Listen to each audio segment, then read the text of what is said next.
Halo, cek. Ada aman? Jernih. Oke.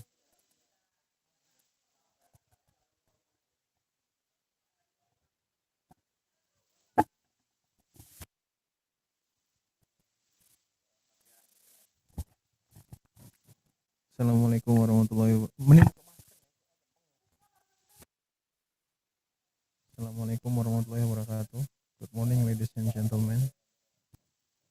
Ladies and gentlemen. Ladies and gentlemen.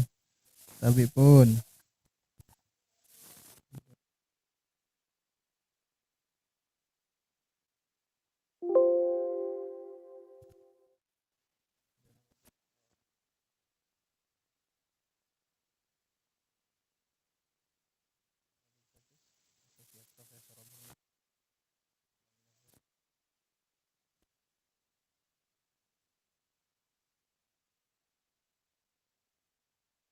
from the Republic Indonesian Ambassador for Croatia and Dr. Ari Darmastuti, Master of Arts from University of Lampung, my beloved lecturer, committee, and all the participants.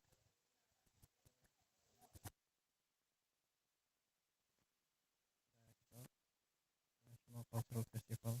I am Hezo Komendra. Will be reporting a few things about the event. Is a competition is the prize and of the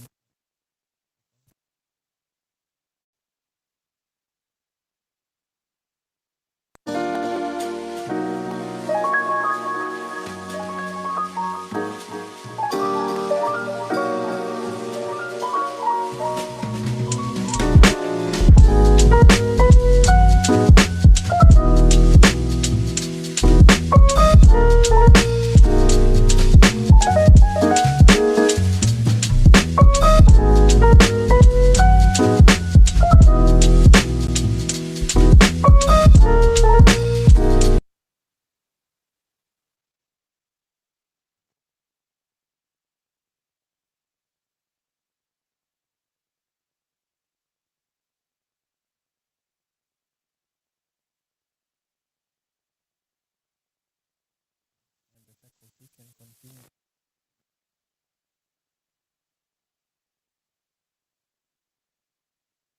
That's all. That's all the report that I can say. That's all. That's all from me.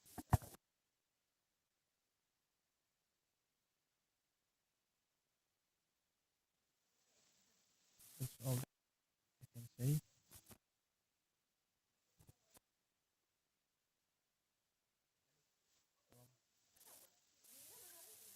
The report that I can say. That's all the report that I can say. Assalamualaikum. Thank you. Assalamualaikum warahmatullahi wabarakatuh.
Cek cek 1 2 3.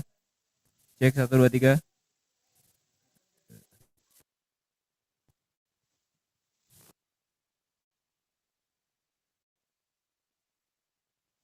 1 2 3. Cek cek 1 2 3. Cek cek 1 2 3. Delay ya? Delaynya berapa detik kira-kira? Itu internetnya apa lu nya? Tadi soalnya nggak delay sih. Udah di YouTube. Di Zoom nggak delay kan? Ya delay lo perasaan. Oh, delay ya?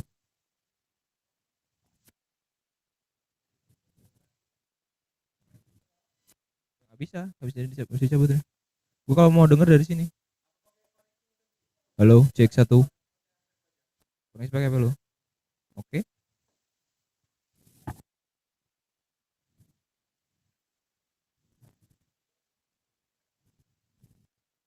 Cek. Masih delay. Udah nggak delay? Sedetik. Delay sedetik doang. Gimana? Iya pasti. Tapi udah lumayan enak kan? Udah lumayan enak ya udah. Gimana aja? Berarti ini jadi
Assalamualaikum warahmatullahi wabarakatuh. Rabi pun.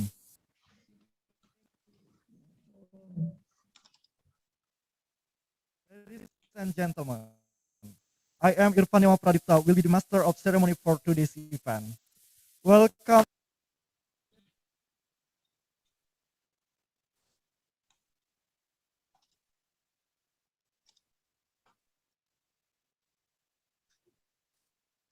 Essay competition is a part of the international by the Department of International Relations University.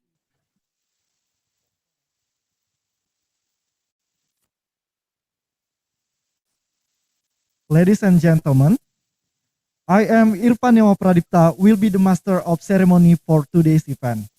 Welcome Cultural Festival.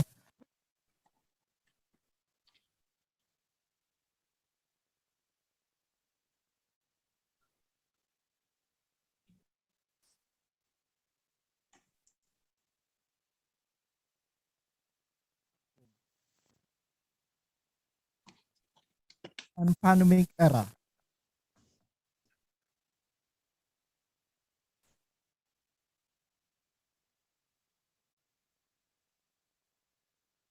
Turning point for the existence of culture.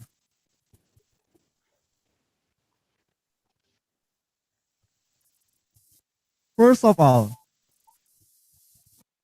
let us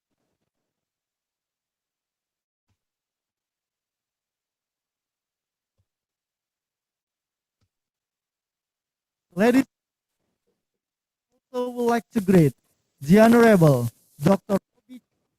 M.SE, Faculty University, Dr.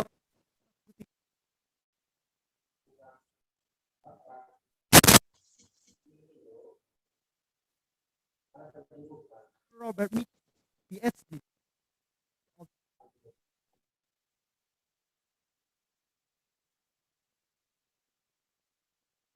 from the Embassy of Indonesia for Croatia. The Honorable As Miss Astiwi Inaya S.IP M.A, lecturer International University of Lampung as moderator, and all the beloved finalists.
Cek cek cek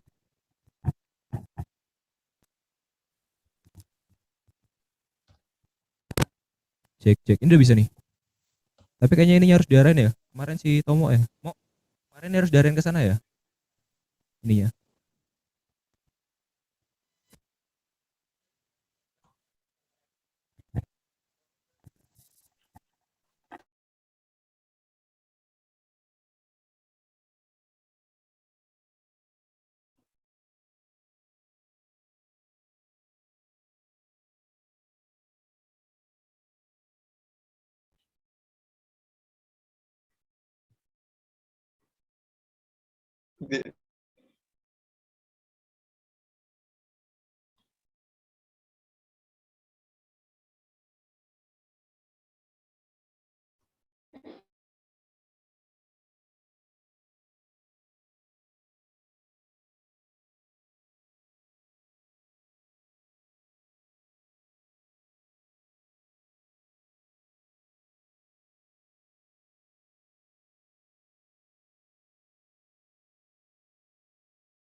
Coba. Cek. 1, 2, 3. Cek. Ini. Diamin aja ya.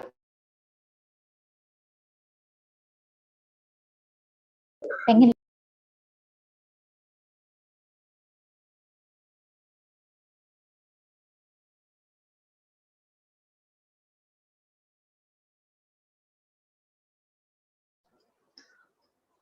Assalamualaikum warahmatullahi wabarakatuh. Tabi pun. Good morning, salam Om Swastiastu, Namo Buddhaya, dan salam kebajikan. Ladies and gentlemen, I am Irfanil Pradipta, will be the master of ceremony for today's event. Welcome to the final of essay competition, International Cultural Festival, with the theme, Building Up the Idea of Future Culture in Digital Era. Essay competition is part of the International Cultural Festival organized by the Student Association of the Department of International Relations, University of Lampung. This theme is motivated by digitalization and pandemic era that affect our cultural existence. However, it is hoped that the impact of digitalization in all aspects of our life can be a turning point as an opportunity for the existence of local culture. First of all, let us pray and praise to Allah Subhanahu wa Ta'ala. Because of His blessing and mercy, we can come together without any obstacle here with a healthy condition. Ladies and gentlemen, and I also would like to greet the Honorable Dr. Robi Cahyadi Kurniawan MSI as the Vice Dean of Social and Political Sciences Faculty University of Lampung. The Honorable Dr. Ari Darmastuti M.A. as the Head Department of International Relations University of Lampung. The Honorable Judges, Associate Professor Robert Mikac, PhD from the University of Zagreb. Dr. Ari Fitria S.IP M.T. They are from the Embassy of Republic of Indonesia for Croatia. And Ms. Astiwi Inaya S.IP M.A. Lecturer, Department of International University of Lampung as moderator, and all the beloved finalists.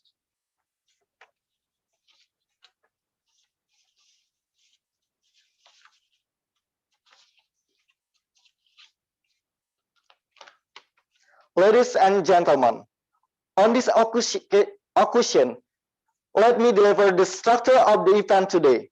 All as follows. First, opening. Second, singing Indonesia Raya and International Relation March. Third, greeting. Fourth, praying. Fifth, presentation mechanism explanation. Sixth, presentation session. Seven, photo session. And the last is closing. Move to the next agenda. Singing Indonesia Raya and Mass International Relation Department University of Lampung. To all the participants, please turn on your camera.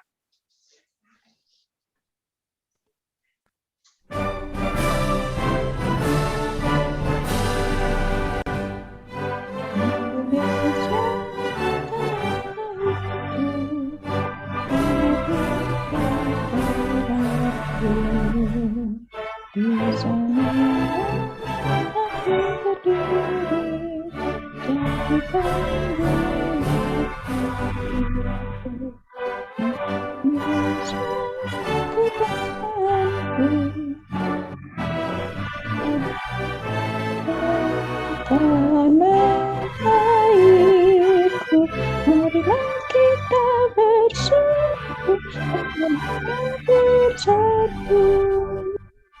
Hiduplah tanah negeriku, bangsaku, rakyatku semua.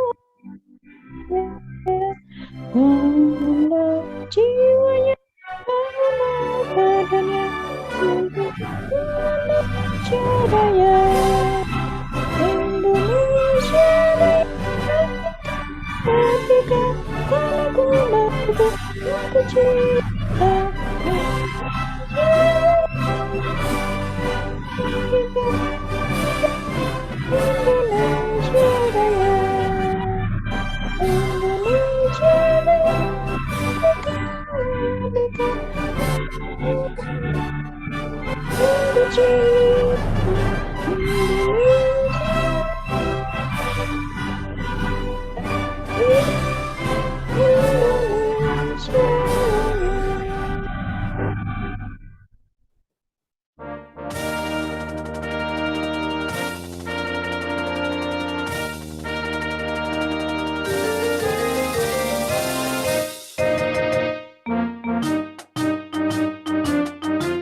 The next agenda is greeting. The first greeting will be delivered by Dr. Robi Cahyadi Kurniawan MSI as the Vice Dean of Social and Political Sciences Faculty University of Lampung. To Mr. Robi, you may deliver your speech in 5 minutes. The screen is yours. Baik, bismillahirrahmanirrahim. Assalamualaikum warahmatullahi taala wabarakatuh. Selamat pagi, salam sejahtera, Om Swastiastu, Namo Buddhaya, Tabi pun. Yang saya hormati Ketua Jurusan Hubungan Internasional Ibu Ari Darmastuti, yang saya hormati Profesor Robert Mikac, lalu yang saya hormati seluruh tamu undangan yang ada di Zoom maupun yang ada di Smart Room Hubungan Internasional. Saya mohon izin, saya mewakili Ibu Dekan, Bu Ida Nurhaida, karena hari ini beliau tidak bisa bergabung dengan kita semua dalam acara International Cultural Festival yang dilaksanakan oleh jurusan Hubungan Internasional. Kegiatan jurusan Hubungan Internasional 3 hari ini sangat luar biasa. 2 hari yang lalu HI sudah mengadakan webinar series, yang keduanya saya juga hadir. Hari ini dilanjutkan dengan kegiatan yang dilaksanakan oleh Himpunan Mahasiswa Jurusan Hubungan Internasional. Saya beri apresiasi setinggi-tingginya kepada adik-adik mahasiswa dan juga kepada Ketua Jurusan, Bu Ari Darmastuti, termasuk juga dosen-dosen pembina, Bu Astiwi Inayah, dan juga Pak Indra, dan dosen-dosen lain yang sudah bekerja keras untuk melaksanakan International Cultural Festival pada hari ini. Saya sudah mengikuti kegiatan-kegiatan adik-adik mahasiswa dari berbagai macam program studi dan jurusan yang ada di FISIP, dan saya beri apresiasi sangat tinggi sekali kepada HMJ jurusan Hubungan Internasional. Beri tepuk tangan yang meriah untuk HMJ HI karena sudah berhasil menyelenggarakan kegiatan yang berskala internasional. Semoga kegiatan ini tidak hanya dilaksanakan pada tahun ini, tapi masih akan berlanjut kepada tahun-tahun berikutnya dengan skala yang lebih luas dan lebih baik lagi. Dengan mengucap Bismillahirrahmanirrahim, saya mohon izin untuk membuka acara ini. Saya ucapkan selamat dan juga selamat berkarya kepada adik-adik HMJ Hubungan Internasional dan juga para peserta yang sudah bergabung dalam acara ini. Terima kasih. Wabillahi taufiq wal hidayah. Wassalamualaikum warahmatullahi wabarakatuh. Salam Tabi pun.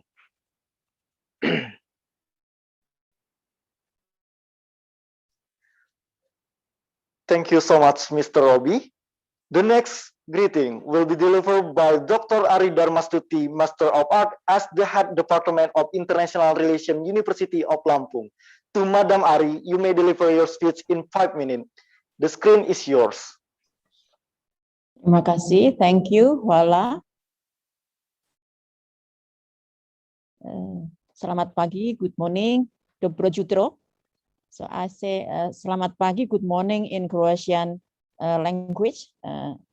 Since we have a very honorable guest from Croatia, our colleagues, Dr. Robert Mikac. Thank you very much, Dr. Robert Mikac, for being a very nice friend and a very nice academic friend that always support us for every activities that we have here. So we have really be in honored position, yeah, to have you here, and also to be judges, to be one of the judge among judges, 3 judges for this International Cultural Week and essay competition especially. And the Honorable Dr. Cahyadi, the Vice Dean of Students Affairs, representing the Deans of the Faculty of Social and Political Science.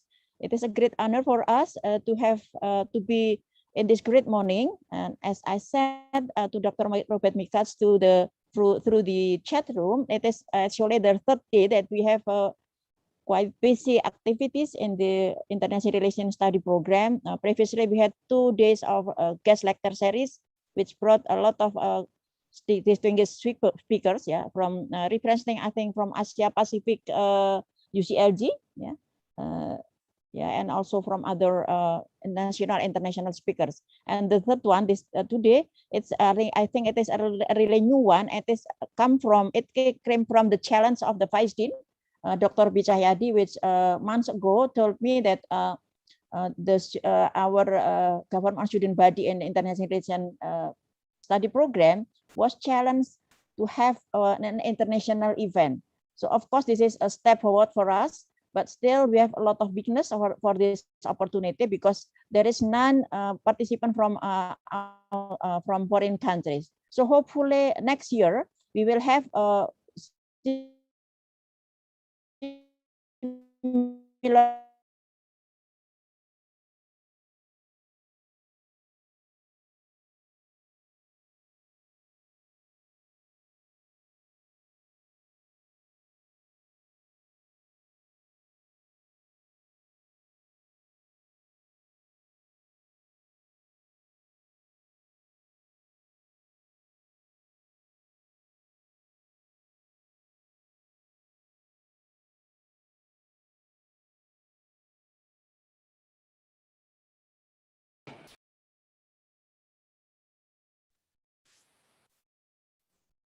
I'm sorry, there is internet connection problem. I'm back now. So yeah, I return. Yeah, I repeat that we would like offer our gratitude. A lot of part of Indonesia from Jakarta, from Surabaya, and from other the universities. From there are what do you call? We received 39 papers that come from a lot of universities, academics, even from police academy. I think there are also participants from police academy. So we really grateful for have you here. So hopefully we will have a very fruitful program this year and also of course next year. And we do hope that all of the participants can spread the message that hopefully next year we will have similar program. We promise to bring more participants from foreign countries. That's all what I want to say. And thank you very much again for the participants from for the leaders of our faculty that always show continuous support for us, and also of course to Dr. Robert Mikac and Dr. Ari Fitria that are ready to be judged. We know that you are very busy at this time, but anyway you show your support for us. Again, thank you very much and good morning. Selamat pagi, dobro jutro. Wassalamualaikum warahmatullahi wabarakatuh.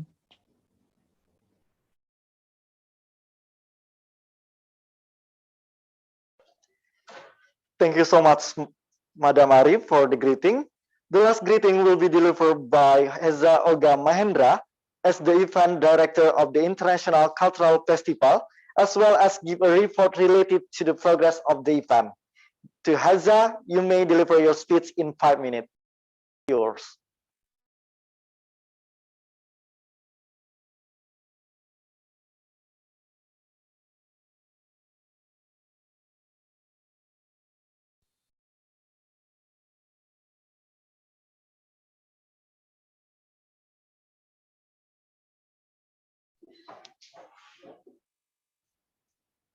Bismillahirrahmanirrahim. Assalamualaikum warahmatullahi wabarakatuh. Good morning, ladies and gentlemen. Tabipun, the Honorable Dr. Robi Cahyadi Kurniawan, Master of Arts, as the Vice Dean of Social and Political Sciences Faculty, University of Lampung. The Honorable Dr. Ari Darmastuti, Master of Arts, as the Head Department of International Relations, University of Lampung. The Honorable Judges, Associate Professor Robert Mikac, Doctor of Philosophy from University of Zagreb. Dr. Arie Fitria, Sarjana Ilmu Politik, Magister Degree of Advanced Studies from the Republic Indonesia, Ambassador for Croatia, and Dr. Ari Darmastuti, Master of Arts from University of Lampung, my beloved lecturer, committee, and all the participants. As the event director of the International Cultural Festival, I am Hezoga Mahendra, will be reporting a few things about the event. ISE competition is the pri-event of the International Cultural Festival that is followed by 33 teams from 4 different countries, such as Indonesia, India, Australia, and Spain. And they are being selected into 20 finalists that will be presenting their essays today. And the next event will be the main event, which is a talk show discussing the adaptation for local culture crisis and new form in the digital era, with some speakers such as a Lampung famous writer, Putri Kebun Indonesia 2019, and more speakers that will be announced. I would like to express my biggest gratefulness to the committee, the lecturer, and all the parties that have been supporting us to make this event run well. I really hope that both the International Relations Department and the faculty can continue creating so many more events, both national and international, in the future. That's all the report that I can say. Thank you so much for your attention. Assalamualaikum warahmatullahi wabarakatuh.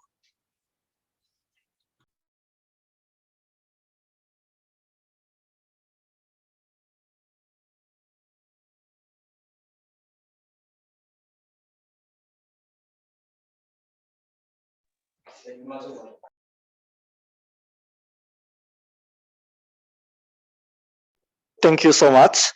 The next agenda is praying, which will be led by Ari Trihastomo. To Ari, the floor is yours.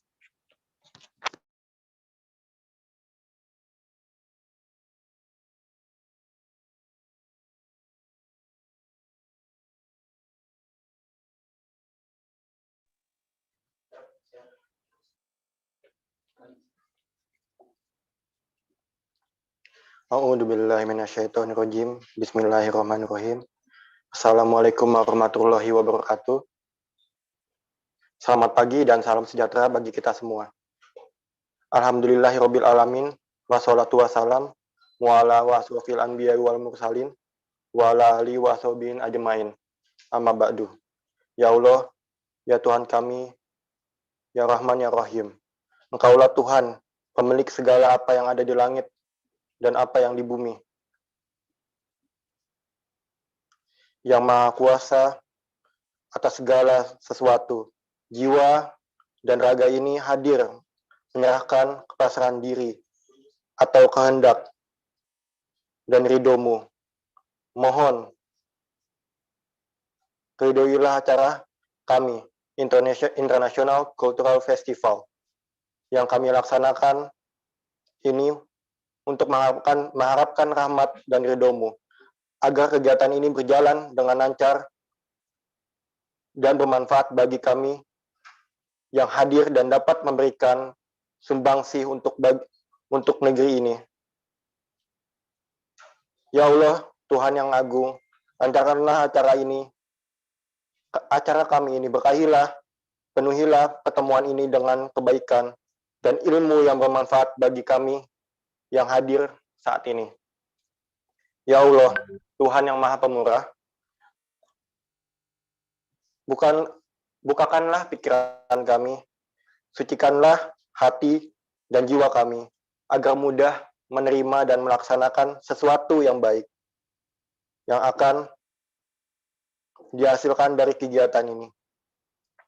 Ya Allah, Tuhan yang Maha Pengasih, Maha Suci Engkau, atas segala ketetapan dan takdir yang kami rasakan dalam hidup ini. Berikanlah kepada kami hidayah-Mu untuk selalu dekat dengan-Mu dalam ibadah. Jadikanlah kami umat yang mampu bersabar dari segala ketetapan-Mu, dan mudahkanlah langkah kami untuk selalu menuntut ilmu dan berbuat baik bagi sesama. Allahumma rabbana atina fid dunya hasanah wa fil akhirati hasanah wa qina azabannar. Walhamdulillahirabbil alamin. Assalamualaikum warahmatullahi wabarakatuh.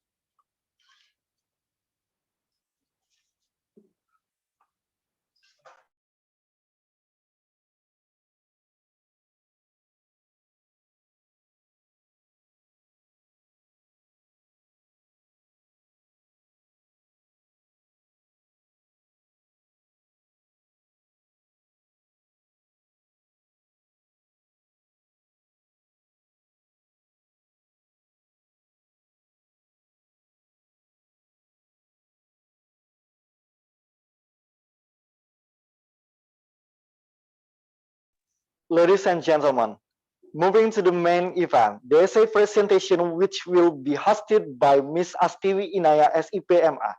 as the moderator. Ms. Astiwi Inaya is one of the lecturers in Department of University of Lampung. She got her bachelor and master degree in international relations at Gajah Mada University. She has expertise in international politics and law, diplomacy, and cultural studies. To Ms. Astiwi, the screen is yours. Okay, Thank you so much, Irfan.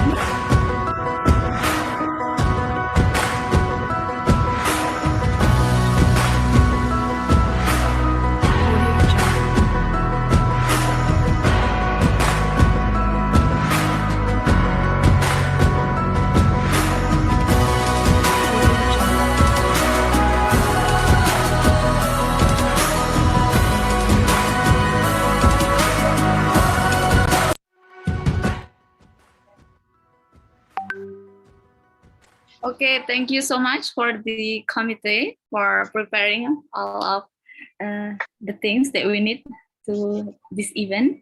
I would like to say my greeting first. Assalamualaikum warahmatullahi wabarakatuh. Tabi pun, good morning, shalom, om swastiastu, namo buddhaya, salam kebajikan, dobro jutro. To the honorable judges, Associate Professor Robert Mikac, PhD, from the University of Zagreb, to the Honorable Judge, Dr. Ari Fitria, from the Embassy of the Republic of Indonesia for Croatia, and to the Honorable Judge, Dr. Ari Darmastuti, from the University of Lampung, and all the beloved International Cultural Festival Essay Competition finalists. Welcome and thank you for participating in the International Cultural Festival Essay Competition Presentation 2021. I, Astiwi Inaya, will be the moderator and hosting the essay presentation. First of all, I will introduce the honorable judges who will judge today's essay presentation. The first judge is Associate Professor Dr. Robert Mikac, PhD, from the University of Zagreb. Hello, Robert.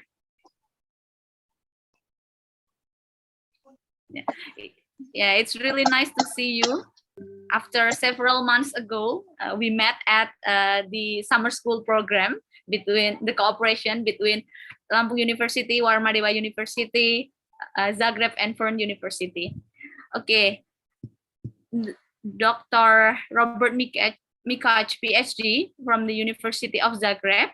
He is the head of military studies, military leadership, and management.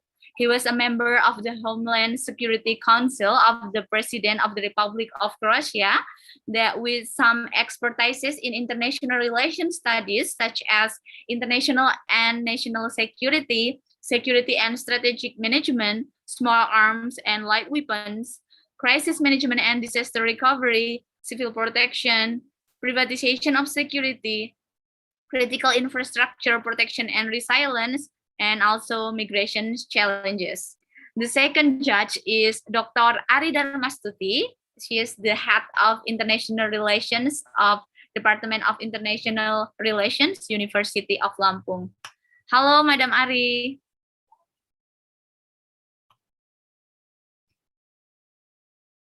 Selamat pagi. Good morning, Madam Ari. Morning. Selamat pagi. Okay, Madam Ari has some expertises in gender and politics, political party and election, democracy and human rights, culture and identity, and also local politics and development. And the last judge is Dr. Ari Fitria. She is the secretary to the Indonesian ambassador to Croatia and also works as a civil servant for the government of Lampung province. She also works as a lecturer of Stisipol Dharma Wacana Metro Lampung, Indonesia. Halo, Dr. Ari Fitria.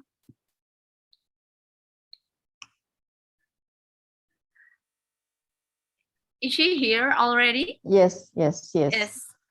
Okay. Maybe there's problem. Okay.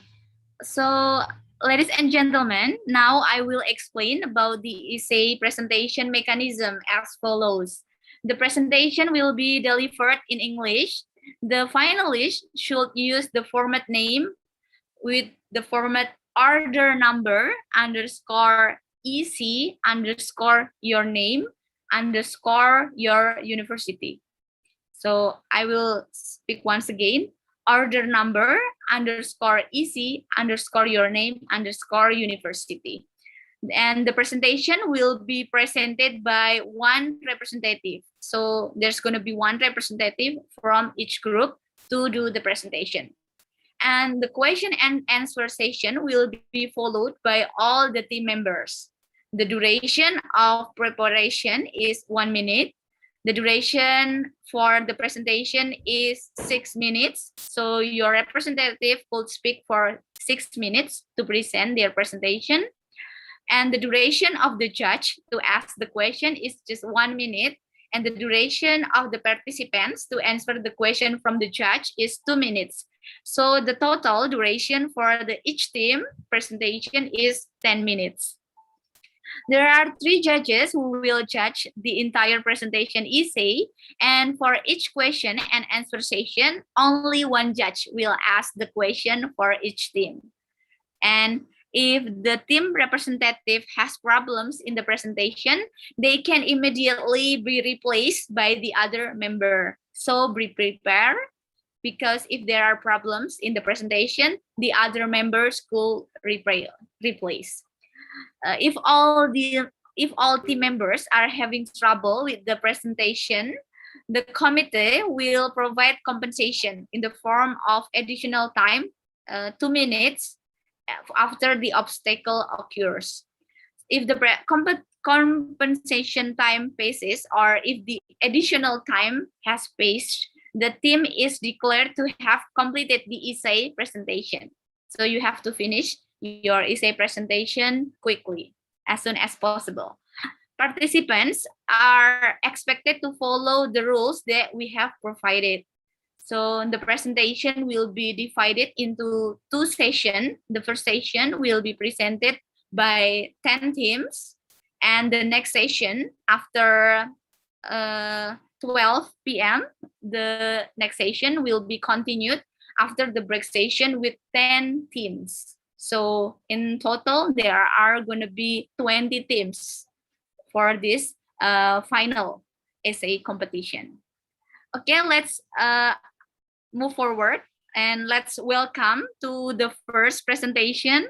The first presentation is Emily Rustiana will be delivered by Emily Rustania, from BINUS University or Bina Nusantara University, with the essay, The Adaptation for Local Culture in Pandemic COVID-19 by Digitalization.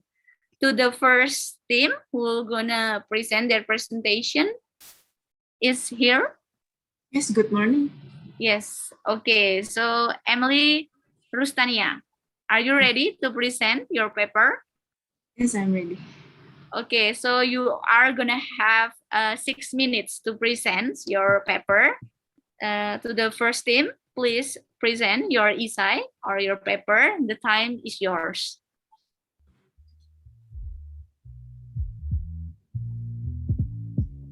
Good morning, judges, committee, and all participants that I can mention one by one. My name is Emily Rustania, and I'm from BINUS University. For this session, I would like to present my essay, namely Adaptation of Local Culture in Pandemic of COVID-19 by Digitalization. So, committee, could you share the PowerPoint? Yes.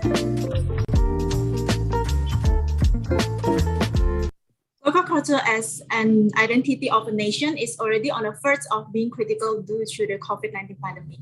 Human activities are changing because of the quarantine policies and interacting limitation between humans in order to stop the infection between people. However, and as the result, people begin to use digital as a platform to make ends meet. However, digital may be a threat for local identity. Therefore, to this presentation, I will provide a statement on why digitalization becomes a threat for local culture and the idea of it. Next. Local culture is a culture that accommodates the lifestyle of a different local community in various villages, cities, countries, or a wider group of people as an identity. Local culture closely relates to state nationalism and a sense of love for their own country, which is related to sense of defending of their own country. Next. Digitalization is become a new trend because of the pandemic COVID-19. Briefly, Coronavirus was spread to the other human through respiratory system and effect can be deadly. Therefore, many countries have responded firmly to this new virus by making all the activities through digitalization. The key is preventing the spread of the virus is to reduce interaction between humans. Next. Next. As you can see by the PowerPoint, Simon Camuni's opinion is becoming more evident when the digitalization era is growing. Social media and banking transactions are all also increasingly leading to digitalization, including transportation and other aspects. Next. Next, sorry. Okay, so why digitalization become a threat for local culture? Let's make a simple example. Digitalization is all aspect of human life using digitalization assistant or digitizing. Call it one by one of online transportation application in a developing country, Indonesia. According to the We Are Social 2020 digital report, stating that as January 2020, online transportation application users in Indonesia has reached for 75% of users for among in country in Indonesia. This has caused a shift in interlocal transportation such as becak, ojek, and etc. This data based by January 2020. So before the COVID-19 become a pandemic virus and it has become a threat for local transportation to grow. We can see nowadays everything by digital and this scheme will keep growing. Next. We can avoid the truth that digital will become our part of our culture. Local culture closely relates to state nationalism and a sense of love for their own country, which is relate the sense of power of their own country. We all know local culture is very, very important, and that's why our existence is here to propose several solutions. So there are several solutions that I propose from the national level and from the international level. At the national level, I have 4 points. The first point is conducting local language through digital class. Next. Quotes by the book of Introduction to Anthropology 1991, as you can see in the PowerPoint, that we can conclude that culture is about learning. Next. And local language is a mirror of local culture itself. Technically, through various online learning applications that already exist in every country, it is a good opportunity to open local language learning classes through online. Next. Artists from all fields involve the existence of local culture in their work. The first point is support local authors who see local culture as an opportunity to increase the profile of the artists that may not have in the other country. Let's make one of the example is one of the music band in Indonesia, namely Weird Genius, use Japanese instruments and language for one of their songs entitled Lati, use gamelan and a Japanese folk music, which now is firmly hyped in international level. Next. Cooperation from all parties. We all know that the contribution of empowerment local culture that not only can be accessed by fellow of people, however, is a responsibility for all people. Technically, it could be gained by campaigning the importance of this issue through various approaches according to their views and interests, focused by open an organization or club through social media and blog and etc. Next. And the last from the national term is think tank. This is very important for countries to have their own think tank, focus in empowerment the existence of local culture by specifically to analyze and provide solution. Next. In the international level, we can suggest to open council to UNESCO, having a discussion in this council and invites countries that are facing the issue of culture, local culture to discuss and exchange point of view. And with this meeting, each country can discuss with each other. And one of the example, UNESCO has been helped the existence of silbadros. The local culture means whistling in Spain. So the conclusion is we can avoid the digital that has been part of our culture. And then this may be a threat for local culture, but we can make this become an opportunity for ours. So thank you very much and good luck. Okay. Thank you so much for the first team who has delivered their presentation. Now I will welcome Mr. Robert to give the team a question about their essay. So the Associate Professor, Mr. Robert Mikac, the time is yours. Hello, thank you very much, dear Emily. The presentation is very, very nice, and you have the introduction, you have main part, and you have very nice conclusion, and also you give us example. I have one question for you. How we can include your topic inside of the academic education and to preserve this topic about local culture? Thank you very much. Okay, Emily, you may answer the question from Mr. Robert. So about our presentation and about my essay, it's already provide the first is the technically how we can involve the local culture into the digitalization by several examples that maybe I can't provide in presentation fully. So by reading the essay fully, I hope my essay can help several people, not only from my own country, which is Indonesia, but fully in the international terms. So thank you very much for the question, Mr. Robert. Okay, so okay. Terima kasih. Yes, sama-sama, or you are welcome. Thank you, Mr. Robert Mikac, for the question, and thank you so much for the first team for the great presentation and also for answering the question from the judge. Okay, let's move to the next team. Thank you, Emily Thank you and for the friends. opportunities. Okay, let's move to the next team, the second team. This essay presentation will be delivered by Megan Pakpahan, Laura Godelive, my Sinta Natalia Sari from Widya Mandala Catholic University, with the essay's title, Integration of Digitalization and Local Food Education through Navigasi dan Meluncur Mobile Applications. So to the team, before you start your presentation, there's going to be an opening bumper video. So please wait the opening bumper video first, and then you can start your presentation. The second team, are you ready? Yes. Yes. Okay. The time is yours.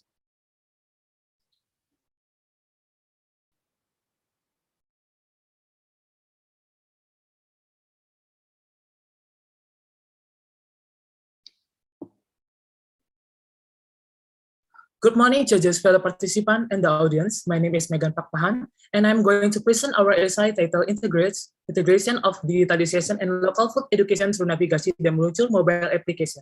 Next. Contents of our presentation include introduction, the explanation, and the conclusion. Next. Indonesia has a population of 276 million with 300 ethnic groups, making it one of the countries with the richest culture, especially in food. Spread of local Indonesian food is supported by UMKM, but because of globalization and pandemic, people give less attention to local food. Thus, our idea to integrate modern digitalization with UMKM for culture in the form of mobile application called Navigasi dan Meluncur. Next. UMKM is critical to Indonesia economy as it has 99.92% of all business sector in Indonesia. Unfortunately, they have reached 43.9% of monetary loss during the pandemic. That is why through our app, Easter can read about local food information, find new and old UMKM, review and recommend UMKM, buy local food from UMKM, and thus give attention to local food and UMKM and improve the economy. Next. So for the early development of this app, volunteers needed to recommend the best UMKM in their area and local food available and the history of the food. Volunteer will inform the location of UMKM to be implemented on the application map. IR recognition to provide UMKM info when detected on smartphone camera. We would like to collaborate with Ministry of Tourism and Creative Economy to help develop the AI technology needed. User can review UMKM and get rewards like coin that could be exchanged for voucher. And Indonesian and tourists can download the application and search for UMKM near them. Next. Those are not the only feature our app can provide. We have two big features, navigasi dan meluncur, and navigasi dan telusuri. Next. This is the look of the application. Pages of its individual UMKM will be categorized in their area. Which user would have a customized homepage of UMKM which will be similar to their test as they give more reviews. Next. Navigasi dan meluncur will be the features for users who want to reach UMKM with vehicles. This will also give an opportunity to tourists to find hidden gems of local Indonesian food. This will be a great way to promote local food internationally and help revive Indonesian tourism after the pandemic. Next. Well, navigasi dan telusuri will be for users who are walking around an area while opening the app, and notification will appear to inform UMKM near the user. When they direct the camera to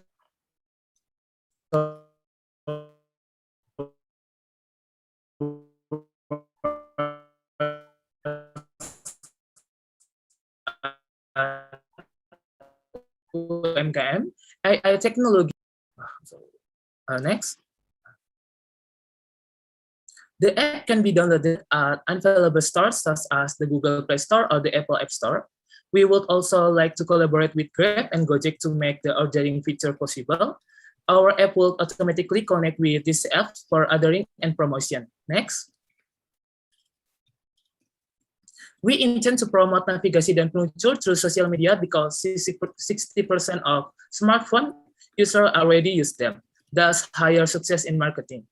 To promote the app further, user can recommend UMKM to the app call center and will be given rewards. Interest in the app will increase and the app database would be richer and better. Next. The conclusion is, with the increasing technology focus time and the rapidly spreading globalization in Indonesia, the need of application and other technology to support activity, including promotion of local food that could be forgotten by the new generation. One of the solutions that we propose is by using navigasi dan meluncur application. Next. Here are the references. Next. Thank you for your attention. Okay, thank you so much for the second team who has delivered their essay about the integration of digitalization and local food education through navigasi and meluncur mobile application. Okay, so now we have come to the question and answer session. Thank you for the presentation. I will welcome Madam Ari Darmastuti to give the team a question, so the team can answer it right away for 2 minutes. Madam Ari, you may ask your questions. Okay, thank you, Mbak Dewi. Hello, Megan and the team. It's a great presentation, yeah, and a great paper as well. And I was the one also, review it the first. So, like Dr. Mikac, I would like you to explain, to describe us, how does it relate to the, what you call the theme for this competition, the culture, and of course, related to the field of study of international relation. Okay, that's the question. So relate to cultural theme of this competition. And the second one is the study of international relation. Please, thank you. Thank you for the question.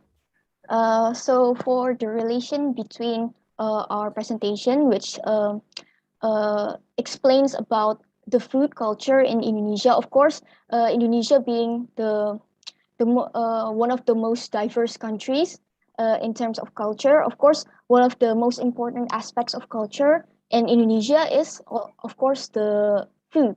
So our food, local food, like, for example, bakso or maybe putu ayu and some foods like that, are really connected to our culture. So that is why for this theme, for the competition, we chose food, to focus on food, as we are also from the our major is of food technology, so we have to choose food as one of the cultures we represent. So the connection to the international the hubungan international, if I can say international that. relation, International relations. Sorry. Usually by food and by the culture of food, we can connect to other countries more. So as we maybe when other people from other countries visit us, we usually give them food, and that is some way to maintain our relations and to give them a good impression. And that is why we chose food, as it's also one of the things that connects us the most, as that is what we eat every day. Yeah, maybe that's my answer. Yes, thank you. Good. Voila. Okay, thank you. Thank you, Megan, Laura, Mai, from Widya Mandala Catholic University. I will tell you that in the chat room, there's a question from Robert. You can answer it through the chat room, okay? Because we need to move forward to the next presenter. Thank you so much to the second team for the great presentation and for the answering the question. So we are going to move to the third team. Okay, I hope they are ready. The third team, or the next team, is Rizky Liberty Siajaya and friends. There are Dixon Novenus Keniho, Dina Novita Ramadhani from Bina Nusantara University. They are gonna present the essay about the importance of WIPO recognition and digitalization to Pekalongan Batiks post-COVID-19 pandemic resilience. Is Rizky already here? Yes, Miss, I'm present here. Okay, you have 6 minutes to present your essay. So you may present your essay right now. The time is yours.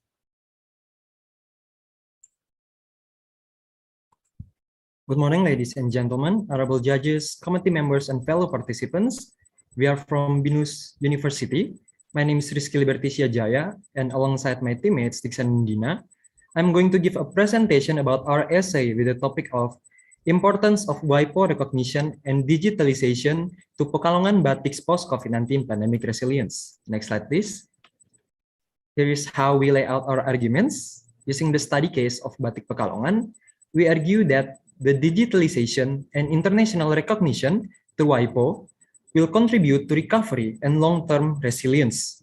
This presentation will last around 5 to 6 minutes. Next slide, please. Ladies and gentlemen, are you familiar with this pattern fabric? I believe the audiences recognize this as batik. Next slide, please. Batik is an important part of Indonesia's culture. But what is culture? Lee defines culture as beliefs, values, ideas, or learned behaviors that become the identity of a society. Botley then proposes three components of culture. The first is what the people think, then what the people do, and lastly, the object they produce, which batik qualifies. Next slide, please. But batik is facing three challenges as we speak. First, batik needs to adapt to technological advancement and digitalization. Secondly, the pandemic reduced the revenue and subsequently the production of batik Pekalongan industry. Lastly, other countries are not only claiming batik, they are also producing it with fast fashion mechanism. The examples are China and Malaysia. Next slide, please. Here, we'll use the term batik Pekalongan and Pekalongan batik interchangeably, of course, but let's move on to the explanation about Pekalongan batik as an important identity. Pekalongan itself is well known as City of Batik, and UNESCO recognized Pekalongan as a creative city in December 2014. Pekalongan batik has its own unique characteristics, ranging from its colors, patterns, and the value behind them. In terms of economic circulation, Pekalongan batik contributes around 100 billion rupiah of turnover annually. Next slide, please. The pandemic and Industry 4.0 has forced industries to go digital, including the batik industry. Digital marketing is carried out by several batik SMEs in Pekalongan to face the new normal. However, for the people, including the ones in Pekalongan, to acquire digital skills, they have to deal with problems such as conservative traditional and religious values, low education rate, and problems related to human resource development, technology-based skills, and funding. Next slide, please. With the threats that batik is facing, challenges toward batik Pekalongan in going digital can be solved by registering batik Pekalongan to WIPO. Next slide, please. WIPO will provide international recognition and protection to Pekalongan batik. But first of all, what is WIPO? WIPO, or World Intellectual Property Organization, is a UN specialized agency that aims for international cooperation in intellectual property protection. Next slide. What is important about WIPO mechanism? It protects creators, their moral and material interests, and it stimulates creativity. The recognition is given through empirical research and consultation to connect different elements, and once it is recognized, it will be applicable and binding to all member states of WIPO. Next slide, please. Furthermore, we believe WIPO recognition will benefit the people. How? First, it will help the people to distinguish the real batik Pekalongan from the imitation ones. Secondly, it helps people to distinguish the specific quality and characteristics of real batik Pekalongan and the imitation ones. Then, what are the impacts of these 2 points? It minimizes or disincentivizes the imitation by external actors, therefore preserving the authenticity of real batik's values. Next slide, please. Recognition and enhanced digitalization are the key solutions for batik Pekalongan's survival. It will improve economic stability, business management capabilities, and the cultural existence of batik Pekalongan. Next slide, please. This is the last slide, is the conclusion. We have highlighted problems that are faced by batik Pekalongan. They are digital transformation, imitation and claim problems, and the pandemic itself. The importance of international recognition through WIPO and digital empowerment will preserve the value of batik Pekalongan.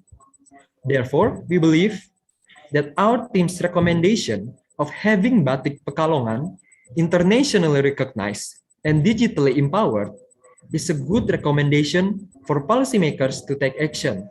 Next slide. Thank you from us. We are open for any questions. Thank you. Okay, great. Thank you, Rizky and friends, for the presentation about the importance of recognition and digitalization, especially through WIPO to Pekalongan Batik's post-COVID-19 pandemic resilience. So now I will welcome Madam Ari Fitria to give the questions, and the third team could answer the question right away for 2 minutes. Madam Ari Fitria.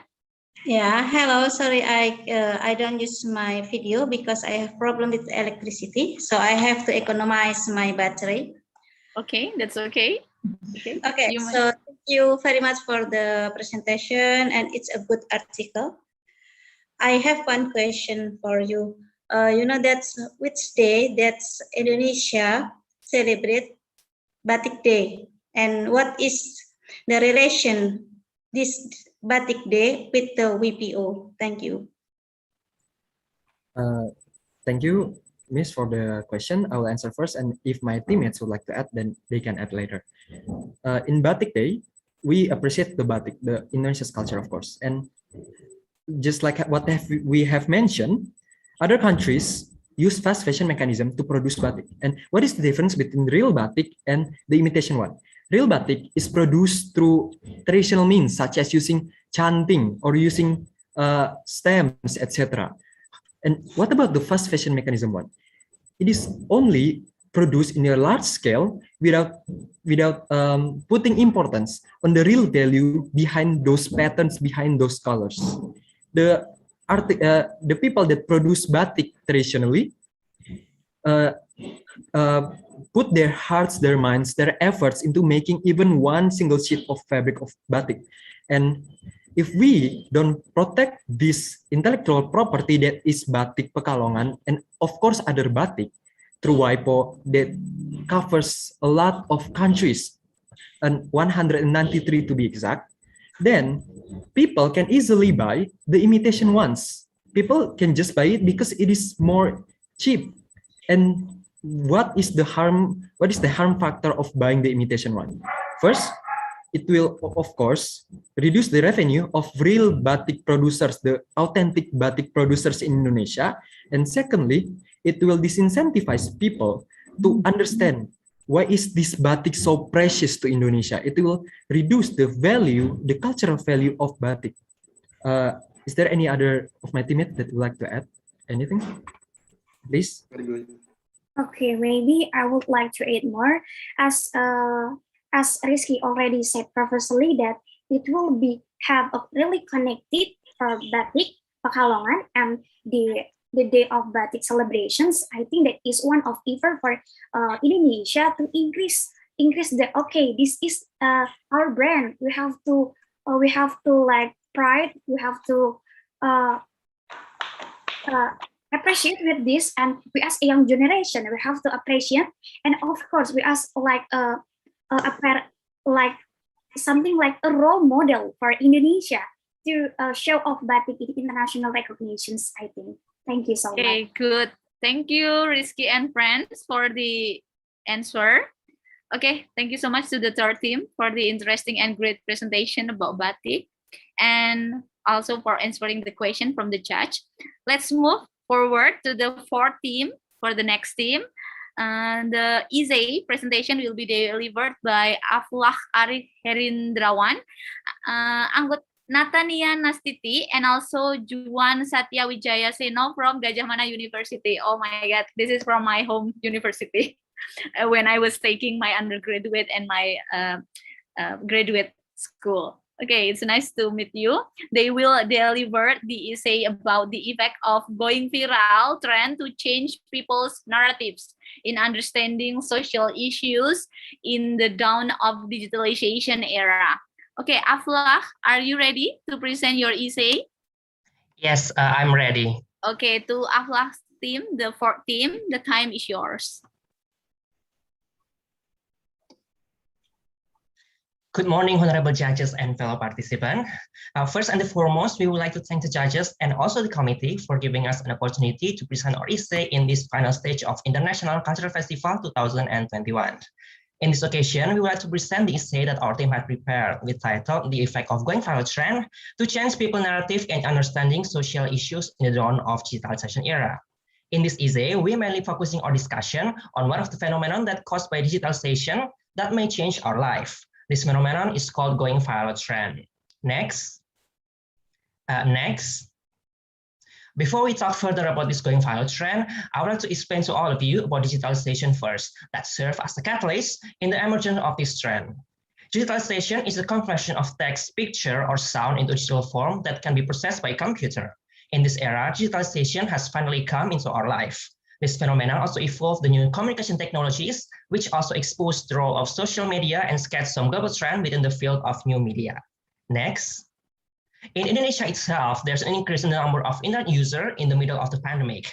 As mentioned in the graphic above, we can see that from January 2020 to January 2021, or in only a year, the percentage of internet users compared with the number of population each year has grown by 9.7%. Next. From the data mentioned before, the increasing number of people using the internet makes more people have access to social media. With this condition, my team sees that digitalization itself has converted the Latin definition of power that enable people to have the same chance to be known by the power of social media, specifically from what we usually call this going viral trend. When this going viral trend happens, people that relate with some particular issue voice their concern and raise the awareness among others about this particular issue, which also has the potential to change the perception of the people in a community or in a given society. Next.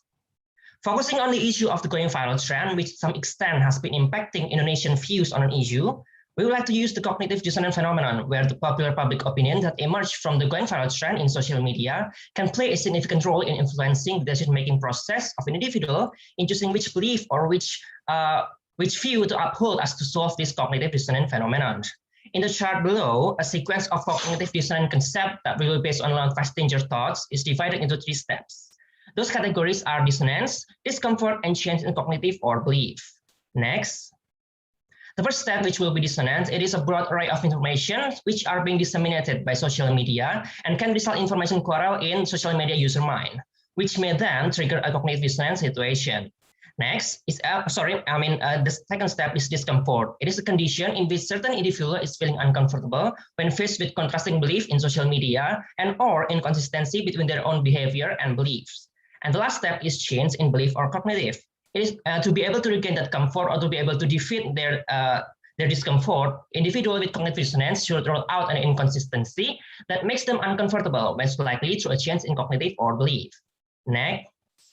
And this is where going viral phenomenon in social media can display its role in shifting certain dominant surrounding an issue to a new one, particularly when the going viral trend or narrative is strong enough to put a pressure on cognitive dissonant affected individual to support it as well.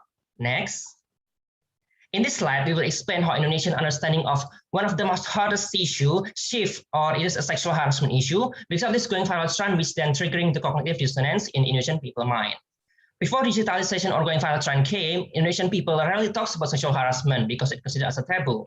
The perpetrator were ironically defended by the authorities, and the case investigation was stopped midway. It was also ironically defended by the basis of repeated act of intimacy as a proof of consent between 2 parties involved. And after digitalization came, social media has played important roles in creating awareness among people, especially in the world and also in Indonesia itself, about this sexual harassment issue, where this issue is not considered as a taboo anymore. This digitalization can also support the victim to gain support by the netizen. Next.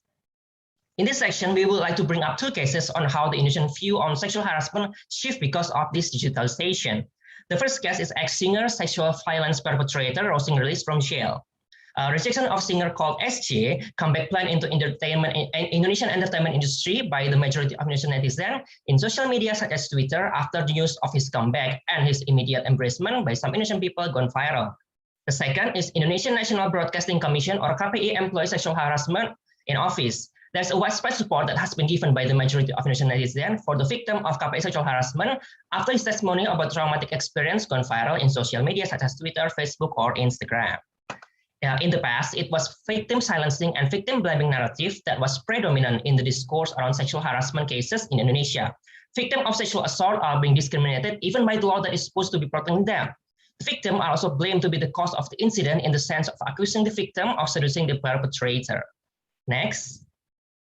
In conclusion, we believe that social media have potential to play a revolutionary role in fostering the emergence of new narratives on an issue over certain society. The presence of social media then could change the society members' perception towards certain issue, such as sexual harassment issue that we have been mentioned before. That's all from us. Thank you for all of your attention. I will give the time back to the committee or the judges. Okay, thank you so much, Aflah and friends, for the presentation. It's a great presentation about the power of social media, especially the effect of going viral. Okay, I will welcome Mr. Robert to give the question, and Aflah team could answer the question for 2 minutes. Mr. Robert, the time is yours. Thank you very much, Abdullah, and your team for a great presentation. I have a question regarding to how we can learn our children and the youngsters about the danger and about the possibility on social media and digitalization. You understand my question, because the digitalization and social media open a lot of opportunity, and of course, many of them are positive, but also we have the challenges, how to learn the youngsters and the young people about the danger, about the challenges, about the missed opportunities on digitalization and social media. Thank you very much.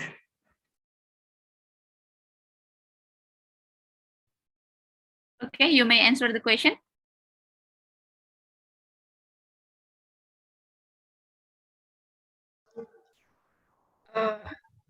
Is my voice audible?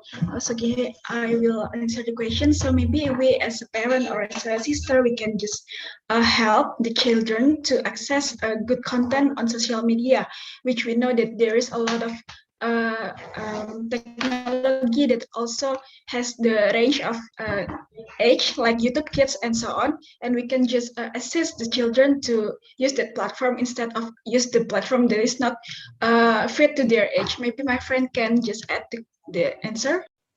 Okay, maybe the government can also play their role in, for example, giving restrictions to adult content and content that is maybe harmful for these children. By, for example, as can be seen from the internet provider Telkomsel, for example, they have this feature called Internet Positive, which we believe this can help these kids to be able to avoid such harmful content. And I think that's all. I'm gonna add something. Sorry, can I add something first? Yes, you may. And then also we have to enhance the digital literacy of a kid in the school. So we have to integrate this digital literacy curriculum in the school, so that the student can learn which content is good for them and which content is not good for them. So that the government have to integrate this digital literacy curriculum in the school, and then yeah, that's all I think from us. Thank you. Okay, great, great answer. There's a digital curriculum in our schools, so the internet will be a safe place to everyone, especially for the youngest. Okay, thank you so much to Aflah and friends to the great presentation and for answering the questions. So we're gonna move forward. We are gonna go to the next team, the fifth team. And the essay presentation will be delivered by Agit Fatan Sugito, Muhammad Aji Saiful Anam, and Abraham Ben Gurion from Indonesian Police Academy with the essay title Cultural Preservation Through Digital Transformation. Hello, Agit and friends. Yes. It's nice to see you, especially you came from Indonesian Police Academy. Okay, good luck for your presentation. You have 6 minutes for your presentation, and the time is yours. I'm sorry, committee. Yeah. Our presentation will be presented. Okay. Yes. There you go. Good morning, everyone. Good morning for honorable judges. Thank you very much for the time that has been given to us. So our title of essay is Cultural Preservation Through Digitalization. So let us introduce ourselves. My name is Ari Darmastuti, and the rest of my team is Muhammad Aji Saiful Anam and Abraham Ben Gurion. Next slide. Next. So we begin with the Indonesian's rich culture. So we'll divide the 3 main big aspects of Indonesian's rich culture. The first one is cultural diversity. So what is it? So Indonesia is the biggest archipelago country in the world. As one area to another area are being separated by the sea and mountains as long as highland, each area has its own culture, therefore. So making Indonesia has a multicultural and pluralistic society. Data from 2010 BPS census stated that we have 1,340 ethnic groups, and each group has their own unique cultural heritage. And the greatness about our cultural heritage is that making us has on our national identity, which is benefit us to distinguish ourselves from the similar country in this world, as also it is benefit to the people's perspective of life, because the cultural heritage can guide our society so they are not displaced by radical values or defend themselves from a bad foreign culture. And also its existence, of course, like we have stated before, it leads to the existence of the culture itself to the society back then, because we all know that the cultural heritage back then is it was making a big impact for our society, because it was used for entertainment, people's income of that area, and country's marketing of our own popularity. Next slide. So what is the our cultural realness? So we believe that cultural heritage is being created by the habits, by the habits of the people that live in that time. So why do Indonesia's culture lose its existence? So there are three main problems that is making our Indonesian cultural heritage lose its existence. The first one is static improvement. We believe that the heritage that is being inherited, passed down by one generation to generation, it just stays there. We cannot make an improvement, or we cannot change the culture itself, because if we change it, it will lose its originality of the cultural heritage itself. And also, cultural conventional nature. We as the human looking for practice and modern way to live our life, and we slowly and unconsciously live the conventional way, which is the cultural heritage have. So because of the conventional way that the culture it have, so we tend to live them because it's not related to the situation and vision that we have right now, because of the digitalization, modernization, and digital era itself, or the fourth revolutionary industry. And the third is that globalization and modernization, of course, because of the fourth industry revolutionization, it brings more easiness alongside in our life. So we choose to use that changes. Next. So why do Indonesian culture are not so popular anymore? So we also main down three big aspects, which is the thinking pattern, lack of knowledge, and unrefilled with foreign cultures. So we believe that it is because the thinking pattern are main of thinking always looking something that more our life easier, and lack of knowledge because we also know that grown-up people, especially students, do not know about the cultural heritage that we have in our own country, and are different with foreign cultures, because we also know that there are a lot of cultures foreign that come to our country. It is because the accessibility difficulties that our country have, the COVID-19 pandemic make it worsen, and the digital era. Next.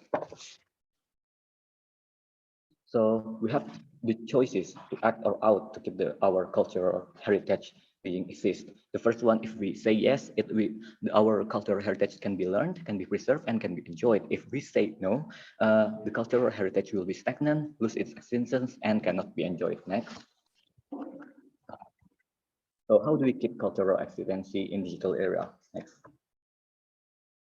So the first one, so we believe that digitalization of the tourism sector is the best solution that we can offer, because it wide accessibility. Right now, people have the ability to access everything from the internet from the very palm of hand. So it overcome the pandemic of problem, because we also know that the pandemic always related to the social distancing. The third is follow through the digital era, because it always improving and market target consumer, because it will sell to all people around the world. Next. This is what it is like. Next.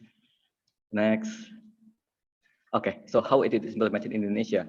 So we have three main aspects: the obstacles, potency, and implementation.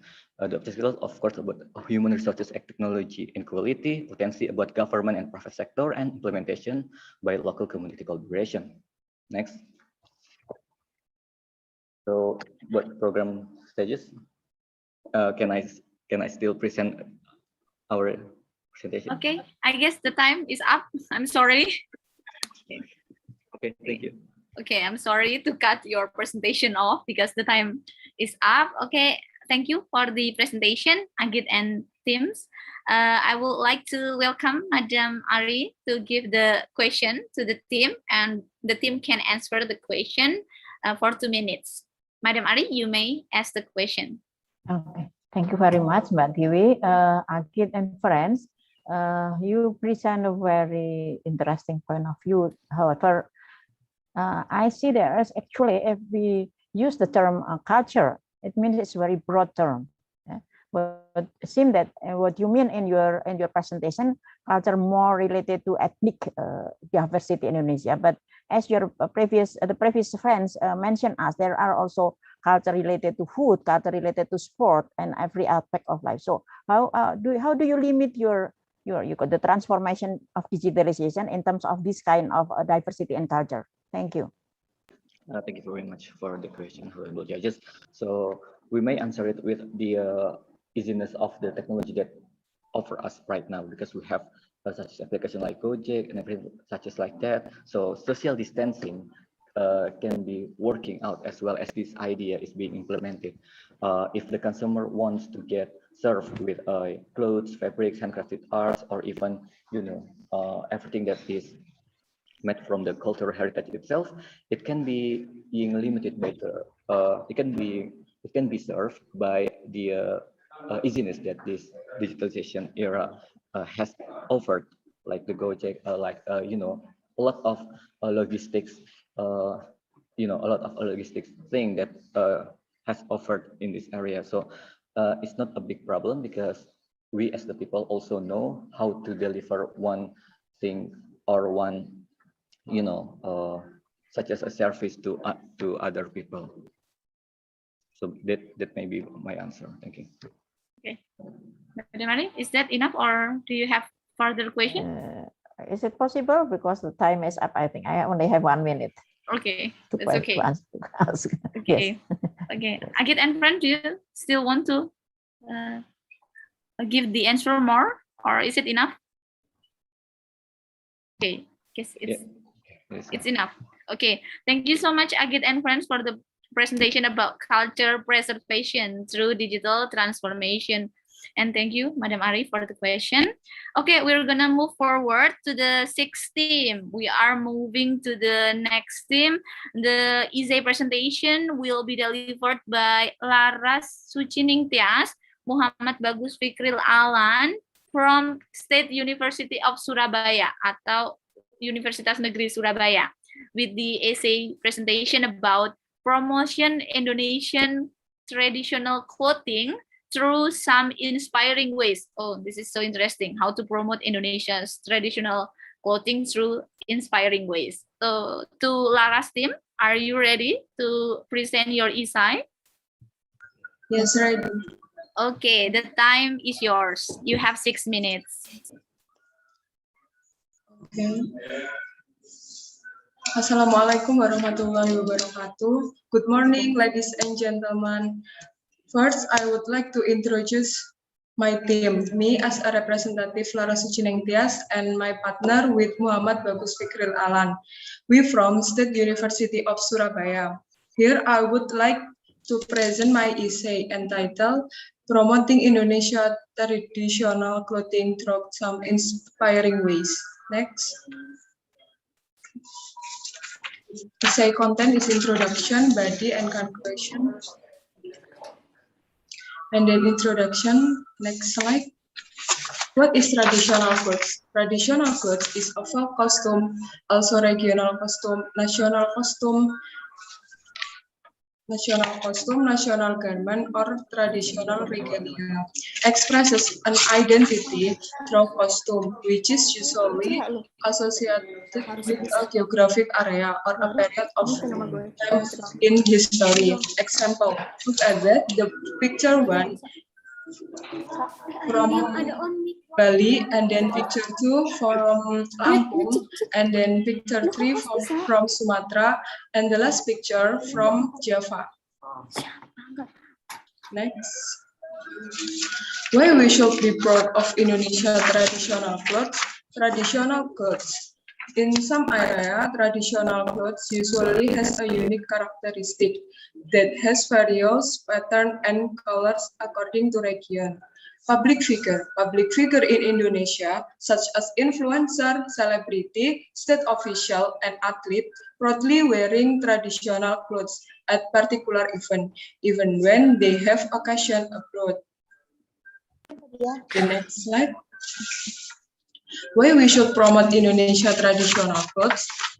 The first point, it represents your nationality. It means to keep your uniqueness with the clothes you are wearing. The second point, you will also keep the tradition alive. It means traditional clothing is there for hundreds or thousands of years, depending your nationality. The third point, traditional clothes is comfortable. It means people wear traditional clothes at the different festival where they have to sing and then dance and do other activities.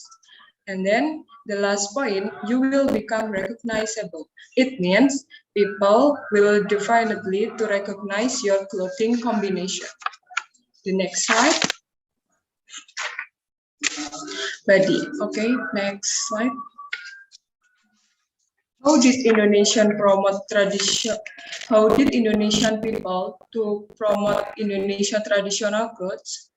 The first picture, state official, Jokowi as a president Indonesia wearing traditional clothes, attending the 72nd Indonesia Independence celebration at the Jakarta. And then two athlete wearing traditional clothes when participant Olympic opening, and then wedding ceremony. Wedding ceremony is a special moment for the bride and groom. And then millennial generation is also a big part in promoting traditional. And then next slide. What millennials can do to promote Indonesia traditional clothes? In this picture, the action of young Indonesia taking picture in the middle of Tokyo, Japan. In other words, millennial generation can introduce our culture abroad by uploading picture and video. Indonesia traditional clothes such as Twitter, and then Facebook, Instagram, and TikTok. The next slide.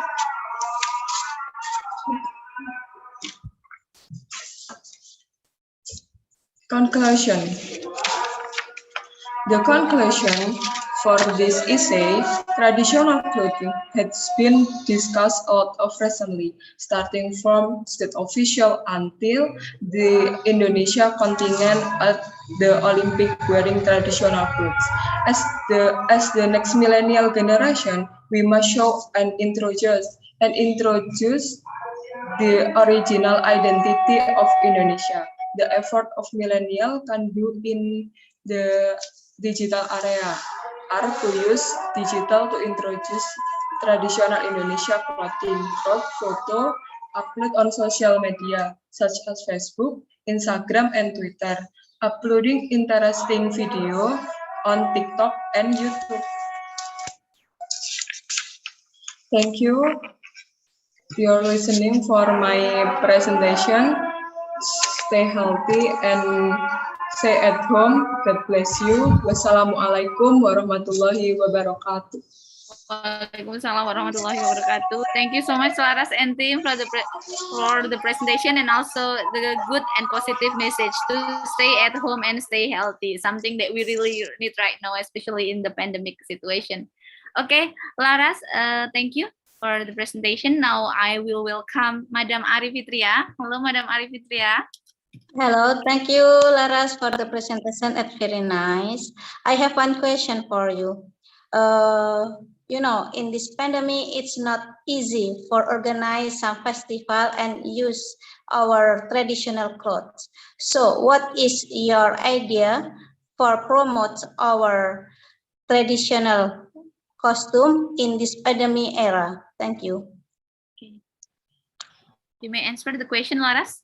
How to promote the traditional clothing in this pandemic situation? Wait, yes, I can answer, but I discuss. Oh, you need to discuss with your member team. Okay, that's okay. You have 2 minutes. Okay.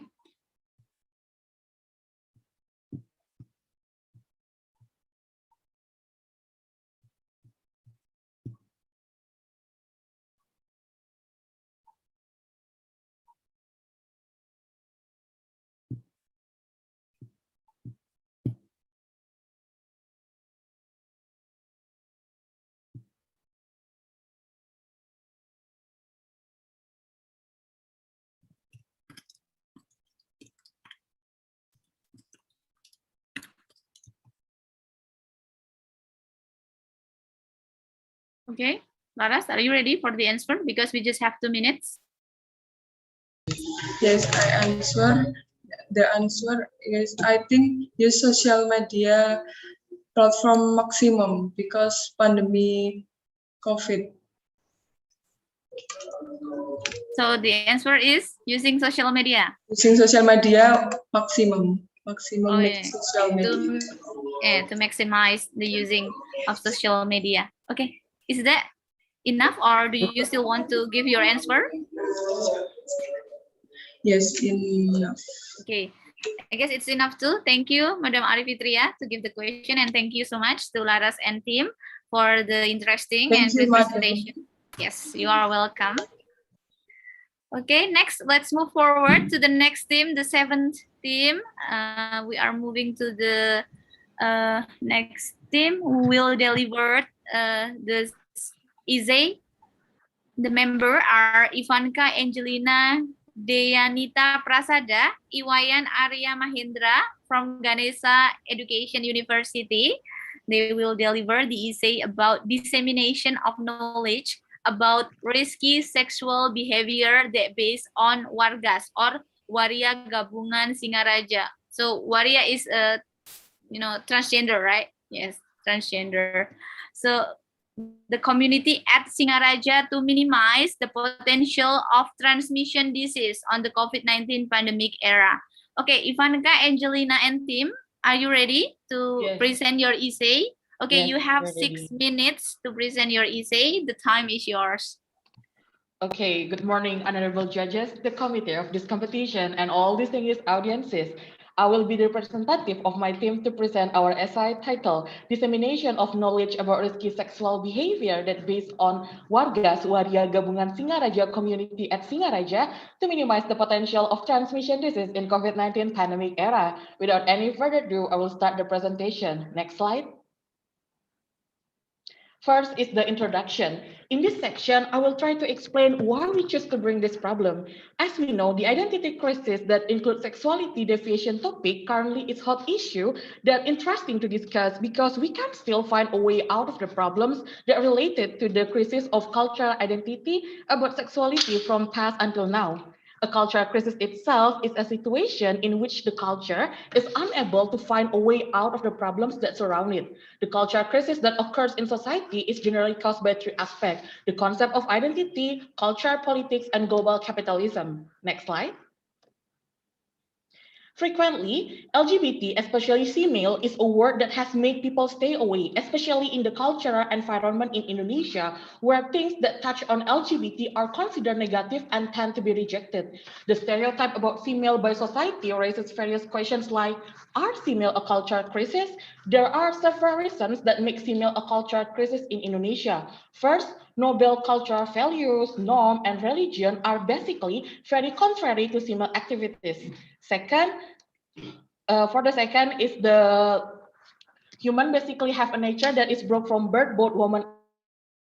Third, of course, the legal basis is Law of the Republic of Indonesia, number 1 of 1974 concerning marriage, which in Article 1, Paragraph 1 states, marriage is an inner and outer bond between a man and a woman as husband and wife with the aim of forming a happy and eternal family based on the God Almighty. And these 3 points are enough to make female incompatible with Indonesian culture. Next slide. Okay, apart from all the polemics that occur against female people in society, several opinions, such as those stated by Mahfud MD in the Indonesia Lawyers Club, that LGBT sexual acts which trigger health diseases are things that should not be done. But basically, all humans have human right to get equality in the structure of society, getting right, for example, protection and assistance. But sadly, during the COVID-19 pandemic, where LGBT people did not get grants from the government because of their unknown gender status, where they had to be placed. And this made LGBT people, especially female in this case, excluded from the right to get assistance and protection from the government. So it is not uncommon for female to get help from abroad, as we know that countries outside have begun to accept and legalize LGBT people. They also often get help from their guests, who often order them, both foreign and domestic guests. And the assistance is usually in the form of money that's sent to the female so that they can survive in the midst of a pandemic. Next slide. Okay, although there are various points of view in addressing the female case that currently exists in the society, it cannot be denied that the female community also participate in providing education to the society. This is shown by the activities carried out by the female community in Singaraja, or we call it Wargas, Waria Gabungan Singaraja. Despite being stigmatized as pros and cons from the society's point of view and often wrapped in a negative point of view, the female community in Singaraja is currently holding counseling related to HIV/AIDS prevention education. The outreach activities related to HIV/AIDS prevention education is by distributing brochure issue from the Buleleng Regency AIDS Commission. This is directly evidence that the female community also has an interest in public health in the realm of HIV/AIDS and shows that the female community in Singaraja is involved in issues that exist in society. And at the slide, you can see our photo with one of the female. And in that photo, we are holding a brochure about HIV/AIDS that gift from the female. Next slide. So the conclusion about our research are, yes, female or LGBT is a cultural crisis. In fact, the existence of female people can be interpreted as two sides of a coin. When the existence of these people becomes a cultural crisis, but also must not abandon the principle of human rights, which are also entitled to be accepted by these people.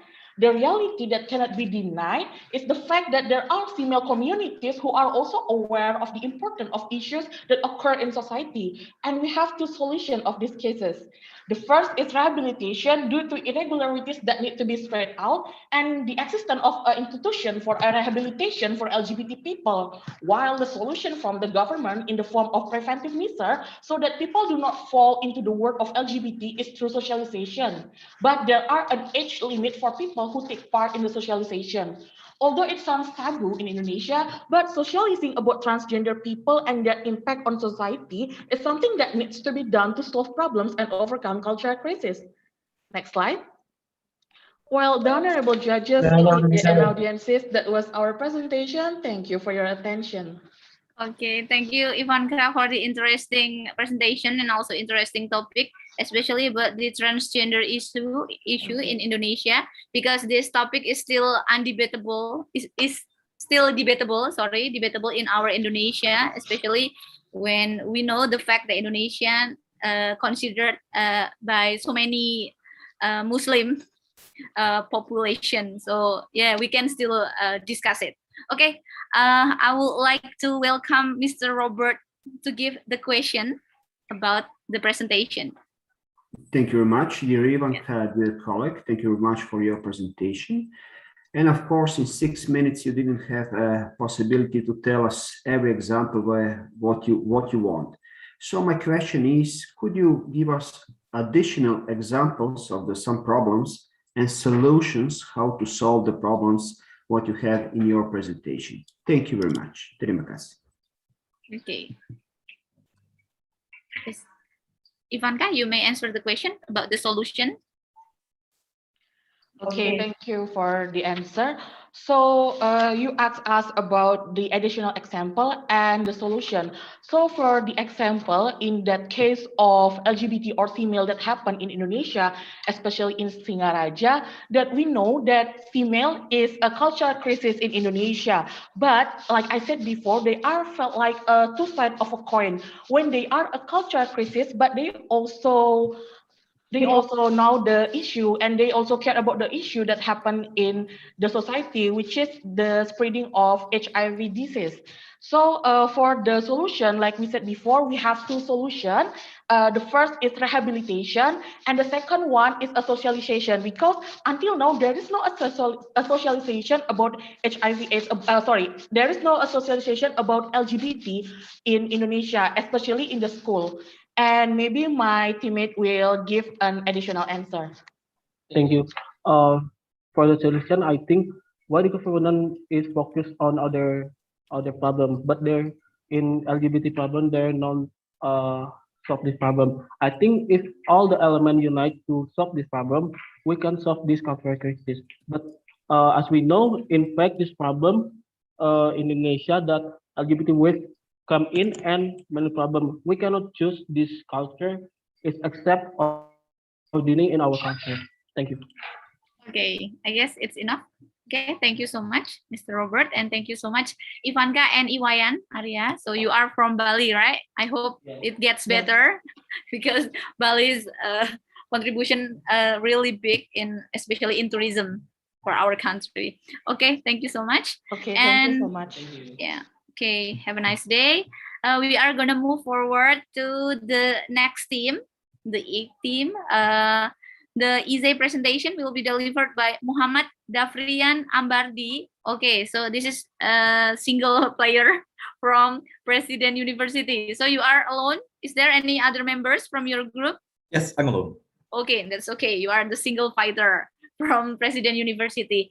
So Muhammad Dafrian Ambardi will present essay about Indonesia's strategy of culture digitalization in the COVID-19.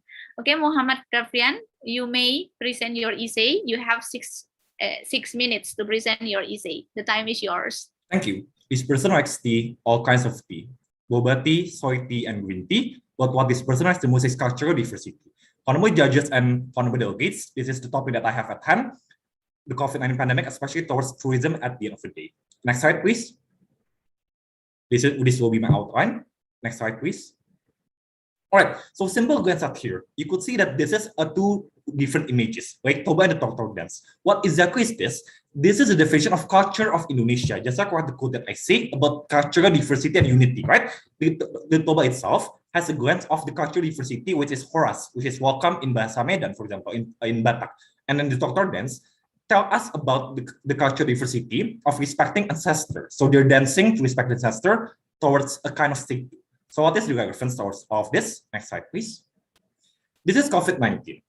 So what happens when a culture, especially as broad Indonesia as Indonesia, has a range of COVID-19? So the left image is the COVID-19 Indonesia, and the right is digitalization. So we need to ensure that the people will survive, not just in terms of tourism, but also entering culture, which is very dependent on local people, will also be available, not just for Indonesian people, but for the sustainability for all kinds of people, including internationally to support the people. Next slide, please.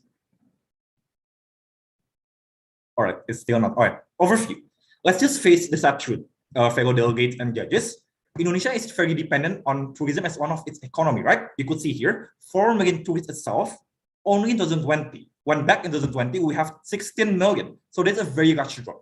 The second point, only in 2020, they only have $3 million of economy from tourism compared to 2019. 16 million, a much more very high number, 90% reduction. So what does this mean? That the government will need to act by ensuring digitalization is a way to ensure that they will be able to survive. Not just for the government, but for the people, because this is a glance, the culture is their identity, their own people, especially as a nation as big as Indonesia. So what exactly is Indonesia's strategy to ensure that this will be actually be prevented, especially since we're going to have life after new normal? Next slide, please. All right, so there are two main things that I want to say before we go to the main points. Two main points, cost of operation and disappearing source of income. You could see, for example, the Candi Borobudur in Yogyakarta, only I managed to find data in 2011 by Kompas. You need at least 1 billion rupiah every single day, according to Kompas. So what does this mean? That is in a pre-pandemic era, around more than 10 years ago. Of course, the cost must be increased, but this shows that the government will need to act and ensure that not just Candi Borobudur, but the cultural identity and tourism will be able to survive in this situation. And the next part is the disappearing source of income, not just for tourism, but also for the people that is dependent on this money. So they are not like most of us, they're dependent on paycheck to paycheck on how many tourism actually come. So for example, horse riding in Borobudur is actually sold, as in this person sold their horses due to it being very expensive. 1 million is a loner for us, but it is a very big for these people. So we need to ensure that they will be able to survive. Next slide, please. Right, 3 key strategies of Indonesia government. First, digitalization of tourism, which I will explain in the next slide. Promotion and tourism to ensure that there will be a way for the people to survive at the end of the day. Second part, the CHSE certification set by Kemenparekraf or the Indonesia Ministry of Tourism. And the lastly, tourism amidst COVID-19. So this is also 3 main ideas that I would like to bring in the next slide, and I will tell you how is it relevant at the end of the day. Next slide, please. Digital tourism. You may see 2 main things here. The first one is actually a bay, which is a treasure bay in Bintan, in Indonesia, of course, where it is basically a long-term project set by government of Indonesia, of course, involving local people. And the second way is the Candi Borobudur. You may be asking, why are you only showing this image? You could see here, there's a VR and 360. So the goal of this way is a digitalization of the era and then the tourism to ensure that people still have access to all this stuff even in the online situation. So they're thinking about long term and ensuring that it will be still widely available. Next part, please. CHSE certification, which is consisted of cleanliness, health, safety, and environmental sustainability set by common paragraph under the Sandiaga Uno era. So this is a way for people to still have a way for destination. You could see the website here. There are many areas to be chosen from. And the bottom side is an explanation on how, if you want to search, oh, maybe I want to go to Bandung, what can I see under the certification? So this way, this will ensure that the people still have access to know if they still want to travel in this COVID-19 pandemic, of course, with the regulation and preparing amidst the COVID-19 pandemic, and also supporting local people by showing all of this stuff. Next slide, please. This is tourism amidst the COVID-19, which is preparing after life after COVID-19. So in order to ensure the culture will be still sustainable, they need to promote once again, right? So you could see here, based on the Indonesian website, that they're currently pushing for vaccine and also at the same time preparing for all of this stuff by promoting all of this stuff at hand. For example, you could see here the promotion itself, general information, not just for this mountain, but also all other stuff. So this way it will be very sustainable. Next slide, please. So 4 policy recommendation. So we need to involve the local people because not everyone have equal access for all of these things. Maybe you might be privileged like us, but there are also people in the Indonesia pedalaman, in the outskirts that could not have access to all of this stuff. Ensuring equality of tourism, further promotion of physical tourism to ensure economy, and ensuring mass CHA certification. Next slide, please, which is the last slide. So at the end of the day, we need to push for all this stuff to ensure that there will be a cultural perspective in this digitization and to protect Indonesian people. Thank you. Okay, thank you so much, Muhammad Dafrian Ambardi, for the presentation about Indonesia's strategy of culture, and you also mentioned tourism, digitalization in the COVID-19. Okay, so now I will welcome Madam Ari to give the question, and you may answer the question for 2 minutes. Okay, Madam Ari, the time is yours. Yes, thank you, Mbak Tiwi. Thank you, Davirian, for your presentation, great presentation. I have one question. Now here, I hear from some sources that now in the international arena, due to the COVID pandemic, the pandemic era, so now there is what you call the idea of making a virtual tourism. But what you present us here seem more of promoting the tourism, and the tourism will be conducted mostly in the what you call traditional way, conventional way. So we just promote through digitalization of the information regarding the tourist attraction here in Indonesia. But what do you think about making a virtual tourism as now is taking part in the international arena? I think that's my question. So total digitalization of tourism, culture and tourism. Right. Thank you. For the committee, please tell me if I have 1 minute left and 30 seconds left via chat. So thank you, Ms. Ari, for your question. Actually, the Indonesian government has done a virtual tourism via in several villages back in 2020. However, how is this not effective? Because of the fact that they still lacking resources at the end of the day. So you could see that the Indonesia idea of virtual tourism is promoting for firstly the idea of VR and 360, such as the video that I was showing you. So how will this be effective? This is as a way to create that, oh, Indonesia has a very wide range of culture. And then once physical tourism has enacted, it can be very successful. Second point, although I believe that virtual tourism is very good to push for the agenda of culture, it's still lacking one thing. There will not be a much popularity for paid virtual tourism. How so? Because we have different culture and different economical sustainability other than the Western country. So actually, for example, my mom has joined a virtual tourism. They can pay this the travel guide, but it will not be successful for long term due to the demographic of the Indonesian people. So I believe that for now, that is indeed possible, but only as a way for free virtual tourism, not in a way of a paid tourism, because it will have several challenges like I told you. Thank you very much, Ms. Ari. I give the floor back to the moderator if there's not any more question. Okay, thank you so much, Madam Ari, for the question about the virtual tourism and the answer from Muhammad Darfian Ambardi about the possibility and the challenge when we talk about virtual tourism, especially for Indonesia. Okay, thank you so much for the great presentation, Muhammad Darfian Ambardi. We are gonna move to the next presentation, to the next theme.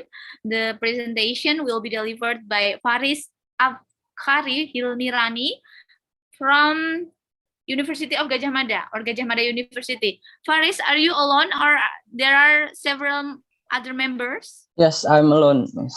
Okay, so this is the other single fighter for this essay competition. I hope you are doing well. So Faris Abgari Hilmi Rani from University of Gajah Mada will present the essay about cultural learning system for online with integration platform digital and collaborative governance in education system development to realize sustainable development goals number 4.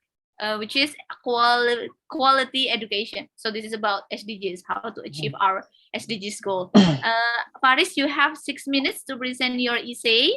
The time is yours. Okay, hello everyone, ladies and gentlemen, my honorable the board of judges and the participant that I approach. Thank you for the chance that be able to present my essay. Let me introduce myself first. My name is Faris Abgari Hilmi Rani from Gajah Mada University, Faculty of Geography. Next. Okay, next. Okay, the topic about my essay is cultural learning system for online with integration platform digital and collaborative governance in education system development to realize sustainable development goals. Number 4, quality education. Next.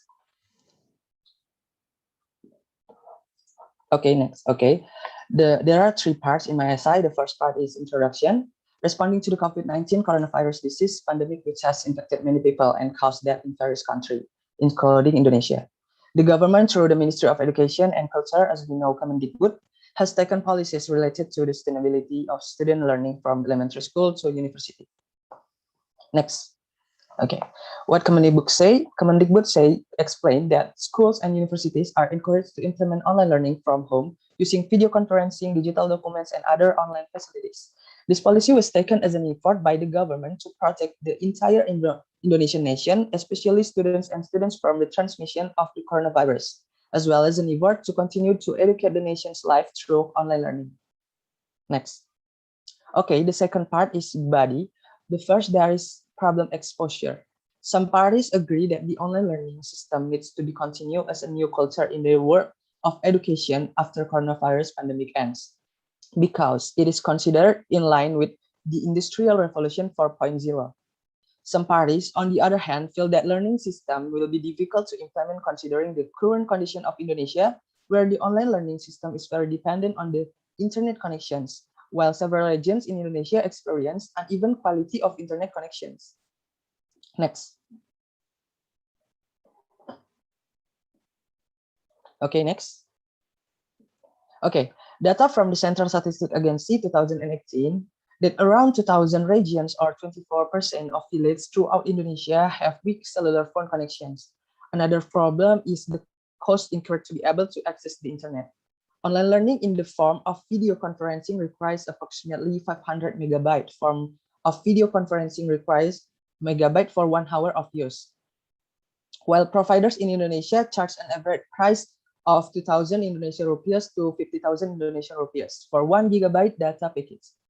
This figure, if calculated with the number of subjects or courses taken and the duration of learning per day, will certainly incur a large total cost, said Firman and Rahman 2020. Next. Okay, so the author makes an analytical idea to achieve a sustainable education system. As we can see in the picture, there is online learning as an input, which have 3 main factors. There are digital platforms, internet connections, and education system. First, digital platform must achieve a good integration is intended to unite several existing platforms so that they are more effective and efficient to use as means of online learning. This digital platform integration can be achieved with the support of collaborative governance. Collaborative governance is collaboration between the government and other actors, non-government, in meeting public needs. Non-government actors, in this case, the internet provider, play a role in maximizing internet services for the public, especially for the continuity of online learning by cutting some costs so that users get low cost for internet package. The last needs to complement it by curriculum methods and new form of assessment from learning itself, because the teaching process in class and online is not the same. Integration, digital platform, collaborative governance, and new curriculum methods, these 3 components make the students learning in digital world. and produce the output sustainable education system. Okay, next. Okay, the third part and the last part is the conclusion. The author assessed that online learning can be defined as a continuing education system with several necessary and realistic efforts to be met, including the integration of digital education platforms, collaborative governance, and curriculum and assessment system updates. With this effort, it is very possible for a sustainable online learning system to be implemented in Indonesia as a way to educate the nation life and support sustainable development through quality and equitable education throughout Indonesia. Okay, next. Okay, thank you for your attention. Back to committee and judges.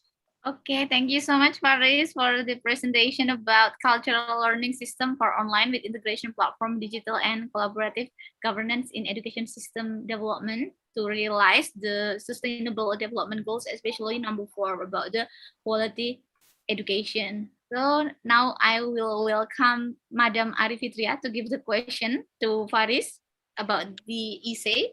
Madam Ari Fitria, you may give your question. Okay, thank you, Faris, for the presentation. It's very nice. I have one question for you. As we know that there is always positive and negative side for everything, and you talk about the digital learning. So I want to know, what is the negative impact to the student when they attend to the class with the system digital learning? Thank you. Okay, is there any negative effect? Okay, maybe the negative effect is the students is maybe lie about the internet connections. Is it a low connections or a good connection to open camera? Sometimes in virtual we study, and as we know, we study in live.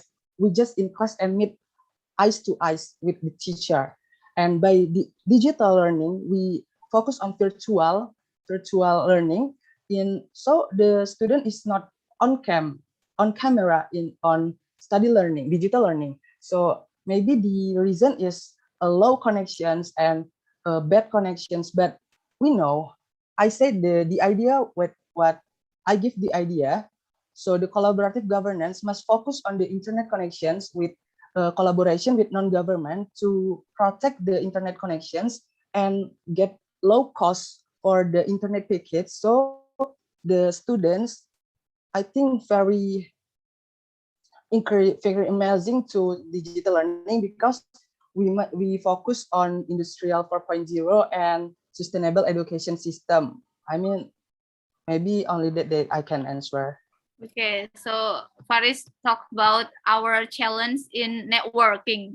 No, not networking, in our internet network. Yes. So sometimes we have a bad connection. So the government needs to cooperate with the private sector to repair, especially the bad connection. Okay, thank you so much, Faris, for the great presentation and also answering the question from Madam Ari Fitria. So we are gonna go to the last presentation before we take a rest. So the last presentation is from Prima Rahma and Lady Nubailah Wahdah from State University of Surabaya. Oh, this is the member from State University of Surabaya. They are gonna present the essay about localku.id, rebranding culture-based digital platform as cultural preservation efforts to facing Indonesian gold era 2055. So it's still like 24 years later. So to Prima Rahman and Lady Nubailah Wahdah, you may present your presentation for 6 minutes. So the time is yours. Okay, Assalamualaikum warahmatullahi wabarakatuh. Good afternoon. Thank you for the time. I am Prima Rahman and my partner Ladino Baila Wahdah will present our essay about culture with the title localku.id, rebranding culture-based digital platform as cultural preservation effort to facing Indonesian gold era 2045. Okay, next slide. I'm sorry, the slide should be in front. Okay, on the third slide.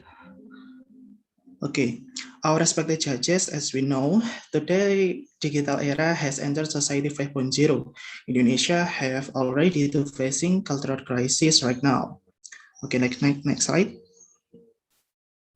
The existence of local culture are still unable to compete with foreign cultures that enter Indonesia, such as K-pop and online games.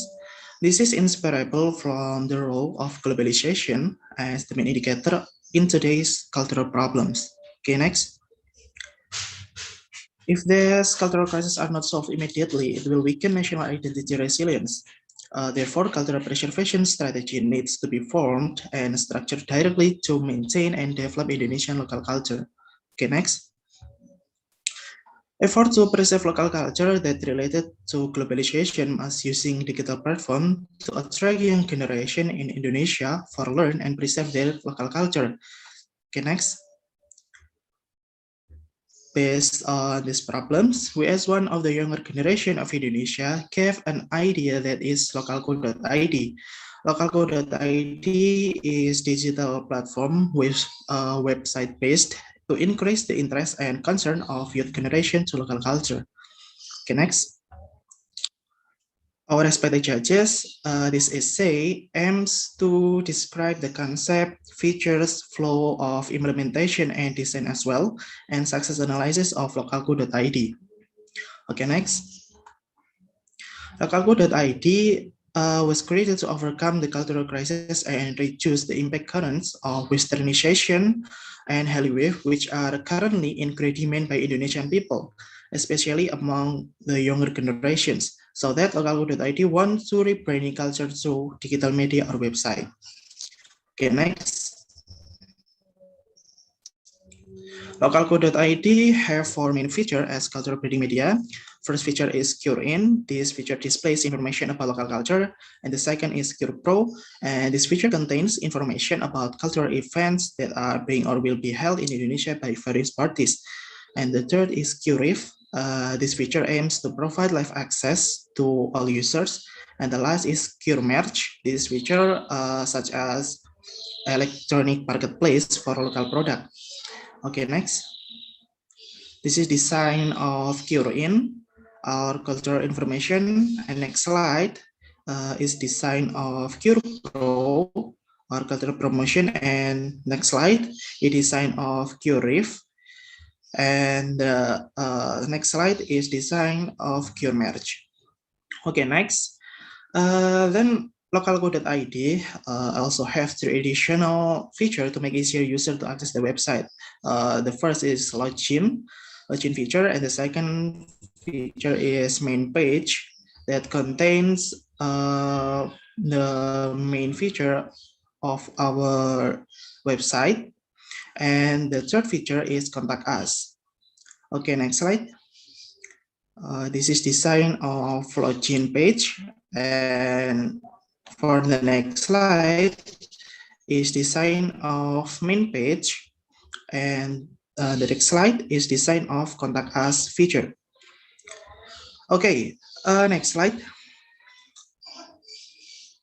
Design and implementation of localco.id using Plum model in the following feature: problem identification, concept development, website creation, trial stage, evaluation, and the last part is implementation. Okay, next.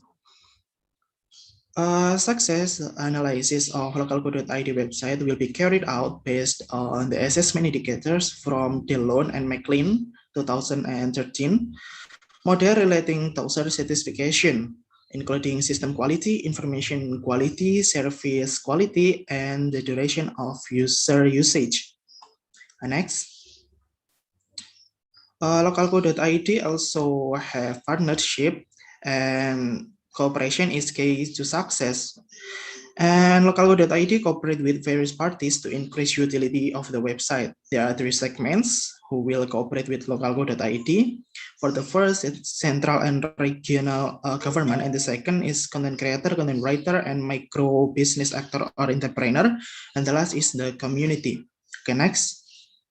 The conclusion of our presentation is localcode.id, one of the efforts in the form of a digital platform to overcome the cultural crisis and reduce the impact of westernization and Hallyu so that it can increase people's knowledge and love Indonesian culture to achieve Golden Indonesia 2045.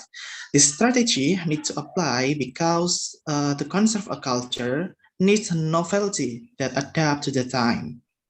Okay, for the last slide of us, this is our presentation. Thank you very much. Thank you for your attention. Wassalamualaikum warahmatullahi wabarakatuh.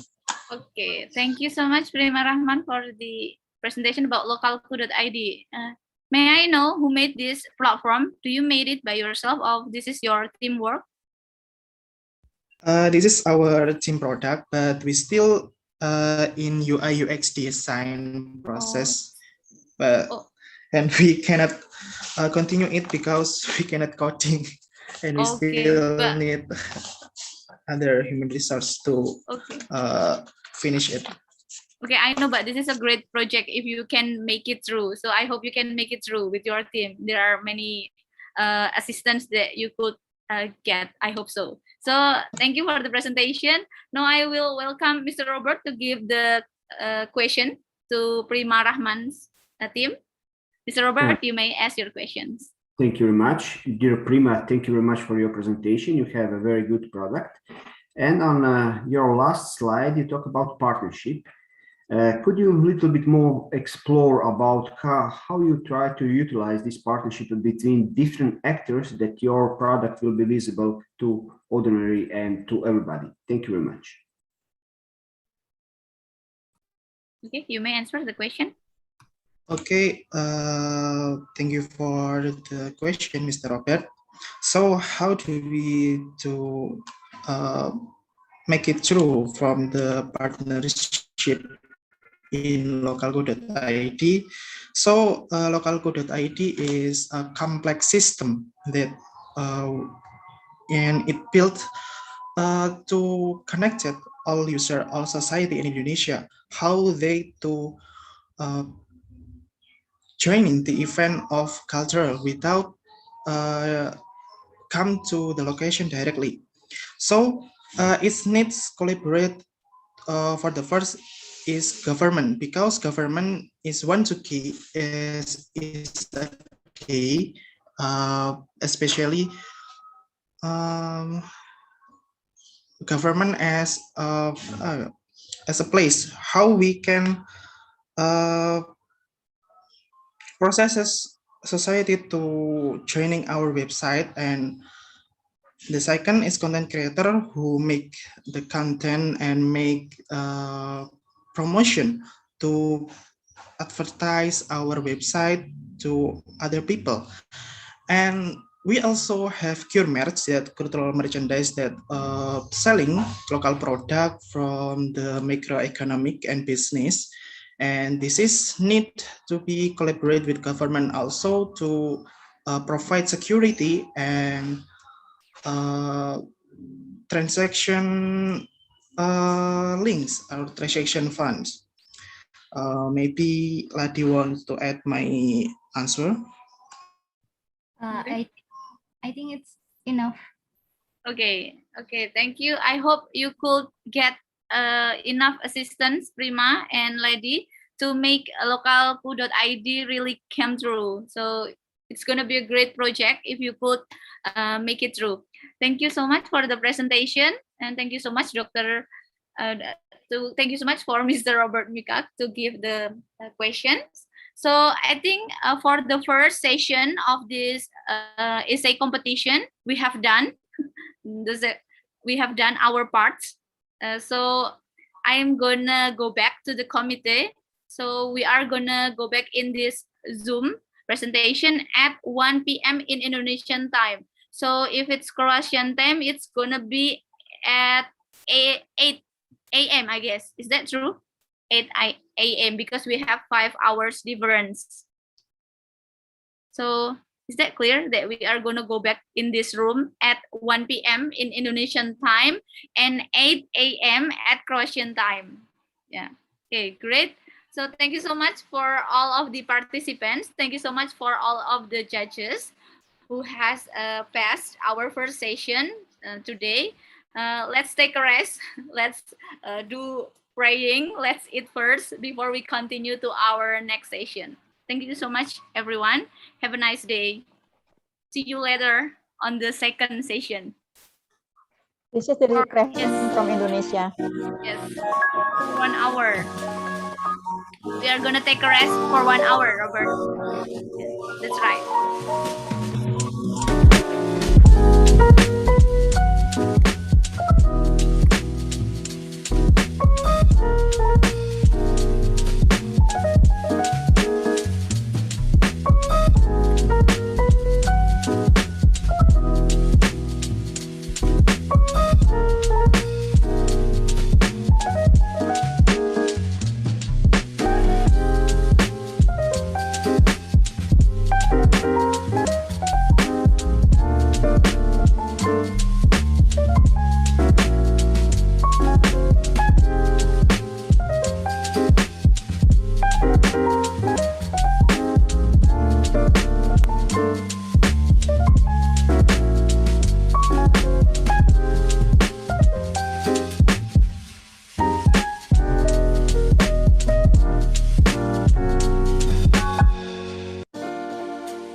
itu. Terima kasih.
Cultural Festival competition presentation. Okay, ladies and gentlemen, welcome back to the International Cultural Festival Essay Competition Presentation 2021. So now we have been in the second session. There will be 10 teams who are gonna present their essays. So I hope every team has prepared for their presentation. And now we can start to continue to the next team, the 11 team who are going to present their presentation. The member are Siti Astiani Solihah, Arya Dharma Aditama Surya Wijaya, and Cynthia Dewi Rahma from 11 Maret University, Solo. Hello, Siti and friends. Are you here? Hello, I'm here. Am I audible? Okay. Yes, I hope Siti and friends have been ready to present their essay about the analysis of cancel culture influence, a case study of the Mulan movie controversy. Oh, so this is about a Mulan movie. It's a contemporary movie that we are going to talk about. So, Siti Astiani and friends, you have 6 minutes to present your essay. So, the time is yours. Okay, thank you. Good afternoon, honorable judges and fellow participants. First of all, let me introduce myself. I'm Astiani. Okay. I'm Astiani as the representative of 11 Maret University. Next slide, please. So today I would going to talk about the controversy over Mulan movie and its relations with collectivism, cancel culture, and hate speech. So Mulan got cancelled in social media, a place where people are highly segregated into several different groups. And we believe that this is a form of collectivism. But before we move forward, I think it's best for us to understand what collectivism really is. So next slide. Next slide, please. Collectivism is basically our tendency to show loyalty or solidarity to our communities that share common beliefs, common values, interests, or even ideologies with us. Next slide. And because of the process of globalizations and the widespread use of social media, this collectivism has moved into virtual world where it also helps perpetuate the use of hate speech and cancel culture. Next slide. Next slide again. And we also see that this phenomenon has become more visible in the time of pandemic because people are highly frustrated with the conditions and are highly stressed. So they turn to social media to express these negative emotions. Next slide. And this is what actually affected Mulan movie. While Mulan itself was not really a bad movie, the controversy over it has made it got a lot of criticisms, especially from human rights activists. And the reasons for these criticisms will be explained in the subsequent slides. Next slide. So the first reason is because the movie was shot in Xinjiang, and they even thank 8 government agencies in their credit roll. And for those of you who might not aware of the issue, Xinjiang is the locations of Uyghur education camp. So it is a very controversial area. And besides that, the movie even depicts Mongolians as invader, as evil, in the time where Mongolians themselves are struggling to defend their cultural identities against China's ethnic assimilation effort. But the controversy didn't stop there. Next slide. The main actress, Li Yifei, also has caused controversy because she publicly declared that she supports police brutality in Hong Kong protests in the time where it is a very sensitive issue both in China and around the world. Next slide. So the previous particular post has led people into collectively boycott the movie by spreading hashtag boycott Mulan in social media, especially in Twitter. Just 9 days after the release of the movie, it has already got 19,000 tweets containing criticisms over the movie, criticisms over the human rights issues in China, and criticisms to the actress itself. Next slide. Seeing the mass criticisms that the movie gets, we can confidently say that the movie has got cancelled because in our digitalized world today, moral standards and cultural values has become more volatile and highly sensitive. So any frictions in the two aspects could lead into catastrophic events like the Mulan movie experience. And this is something that should be noted by many celebrities and us as a regular person, as to be more aware of the words and actions that we did, so as to not causing harm to our personal and professional life. Next slide. And to show you how devastating the effect of this canceling, we compare Mulan with other 4 movies that also got canceled. While Mulan got canceled in 2020, where pandemic hits, these 4 movies got canceled before the pandemic. And yeah, as you can clearly see, even though they got canceled, they still managed to get a lot of profit. While Mulan, but on the other hand, they didn't get any profit. They even lost $100 million because of the boycott movements. And this clearly shows how devastating the effect of the canceling itself, both for the movie or for the movie industry in general. Next slide. So in conclusions, we argue that the limitation of digital media and the complexity of our cultural values has made cultural digitalizations hard, and it could even lead into deculturations, in which cultural values become one of the justifications for people to show hatred to each other. And that brings us to the end of our presentations. Thank you very much. Okay, thank you so much. You still have 1 minute more to present, but it's an interesting topic because we talk about the movie that has been canceled because people think it's really insensitive. They don't consider how political matters happen in China, especially when it comes to the minority, the Uyghur, and also the role of the police brutality when it comes to China's political domestic. Okay, so now we can have Madam Ari to give the question to Siti Astiani teams about their essay. Madam, you may give your question. Yes, thank you, Mbak Dewi. It's really great presentation, yeah. It's appreciation from me. The topic and the line of argument and also the data is very clear. Just for a very quick question, yeah, Siti and team, yeah. If this kind of boycott can really have what you call, can be effective, yeah, from preventing, yeah, for preventing this kind of horrible stories to spread around the world. So they even, you said that they even lost the money, yeah, they lost, not, they don't gain any profit. So can we use also the similar tactic to boycott any other incident, like in the political arena or thing like that, because it is in culture, yeah. But we consider if this indeed effective, then can we use the system that you think the team can think that it can also be conducted for preventing other horrible things from happening in the world? Because now a lot of bad stories in the world. Thank you. Okay. Okay. That's my question. Thank you for the questions.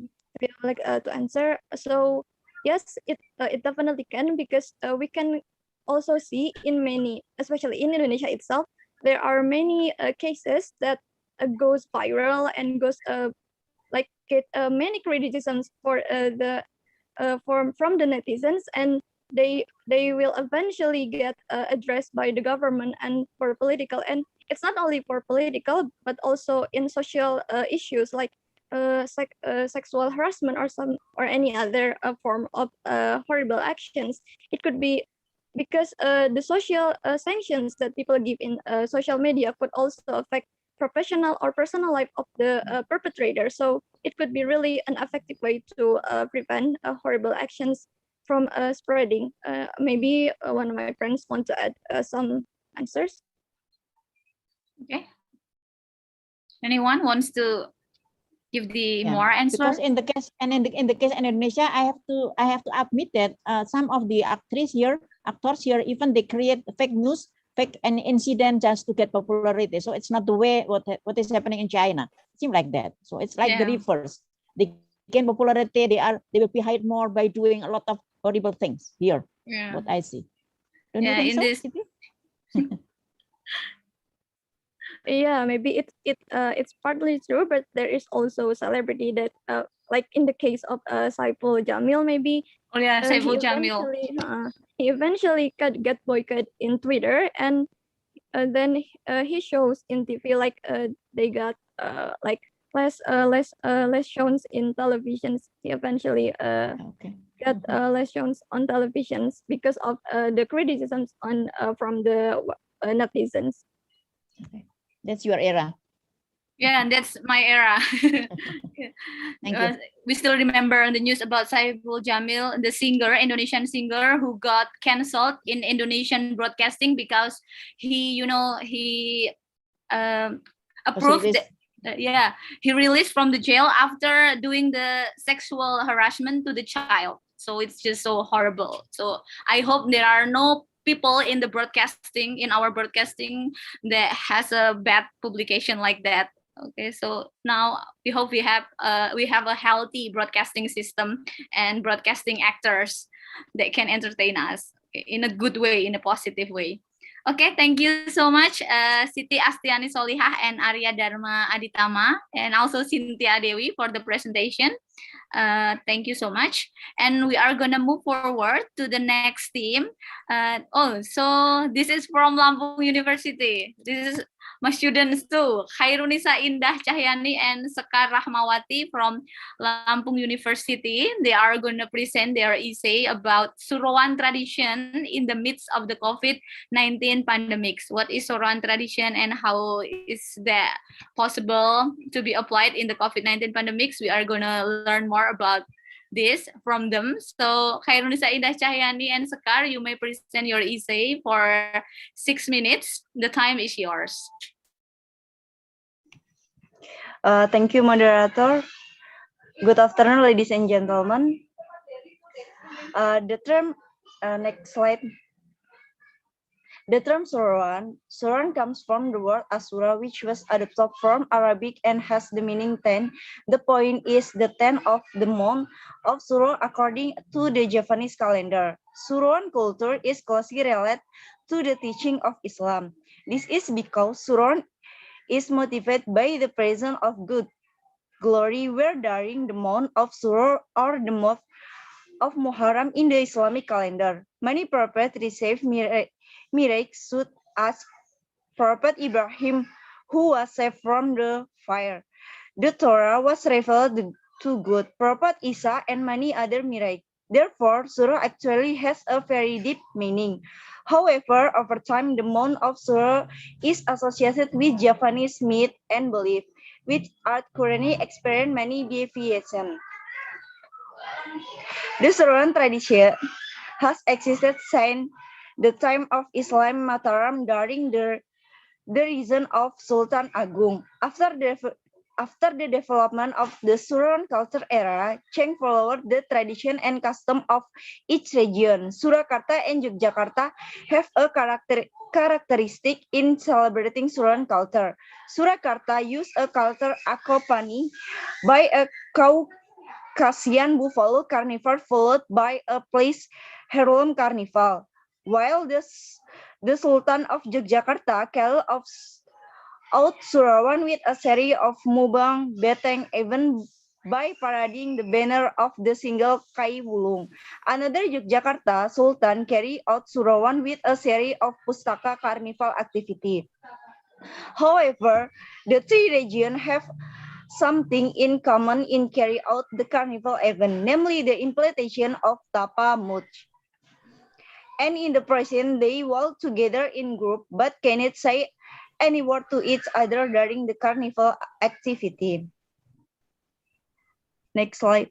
Every year, Suruan activity in the three regions always have innovation to keep up with the time. In 2053 has been a change in the Suruan tradition due to government regulation that regulates the Suruan tradition. The regulate state that Suruan activity can be held at night, so that in the case the local community celebrate the carnival no longer during at day but at night. In addition, the last condition that has resulted in change to the Suruan tradition of the presence of the COVID-19 virus in 2019, the spread of the COVID virus, which is very easy to transmit through the air, makes people in the Surakarta and Yogyakarta region have to issue innovation in celebrate the Suruan tradition. The COVID-19 pandemic, which prohibits the presence of crowd gathering among the community, has resulted in community having to carry out the Suruhan tradition by implementation social distancing and not invitation the presence of community crowd, so that the carnival celebrating even was only attended by a few many figure. The impact of COVID-19 is very detrimental to cultural preservation, so that in the threatened the excitation of a culture, next slide, including the Suruhan culture. Therefore, the presence of digitalization of technology is very helpful for the people of Surakarta and Yogyakarta in preserving the Suruhan culture. Japanese artists at Taman Mini Indonesia Indah celebrate the Suruhan tradition by holding an online show entitled Umbul Dongo Nuswantoro via YouTube. And the artists hope that even during the current pandemic, people can still feel the presence of Suruhan culture and continue to celebrate Suruhan culture even if only from home. And the event was also followed by a prayer so that Indonesia would get blessing and safety and this pandemic could soon pass. Conclusion. The Suruhan tradition is a Javanese calendar system created by Sultan Agung after the failure to conquer Batavia. The aim was to build the hegemony and domination of Sultan Agung power as the leader of the country at the time and to show the highest Islamic religion at the time.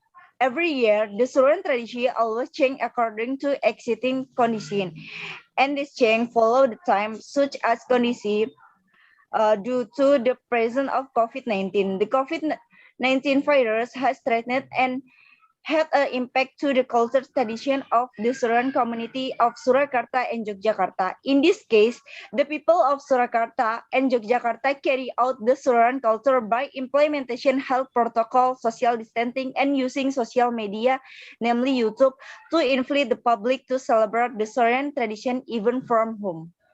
Thank you. Okay, thank you so much, Koirunisa Indah Cahyani and team to the presentation about Suruhan tradition in the midst of the COVID pandemic. They try to use social distancing to prevent the spread of COVID-19 pandemic, and they use social media to promote the Suruhan tradition in the midst of COVID-19 pandemic. So thank you. We are gonna welcome Madam Ari Fitria to give question related to this essay. Madam Ari Fitria, you may ask your question. Oh, hello. Finally, I can see your face. Okay, you may.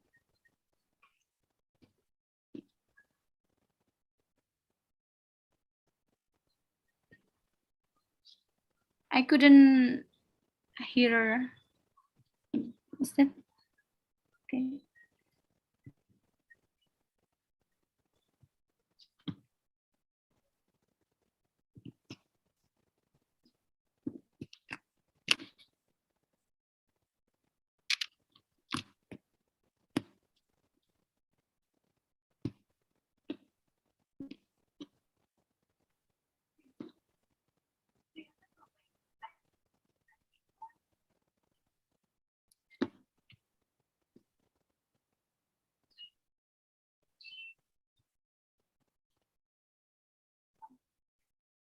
I'm sorry, Madam Ari, we couldn't hear your voice. We couldn't hear your voice.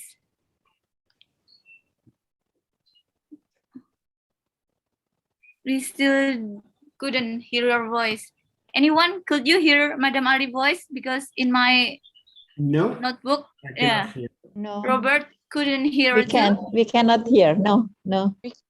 Oh, we couldn't hear. Okay, is there any problem? Or still muted now? Or oh,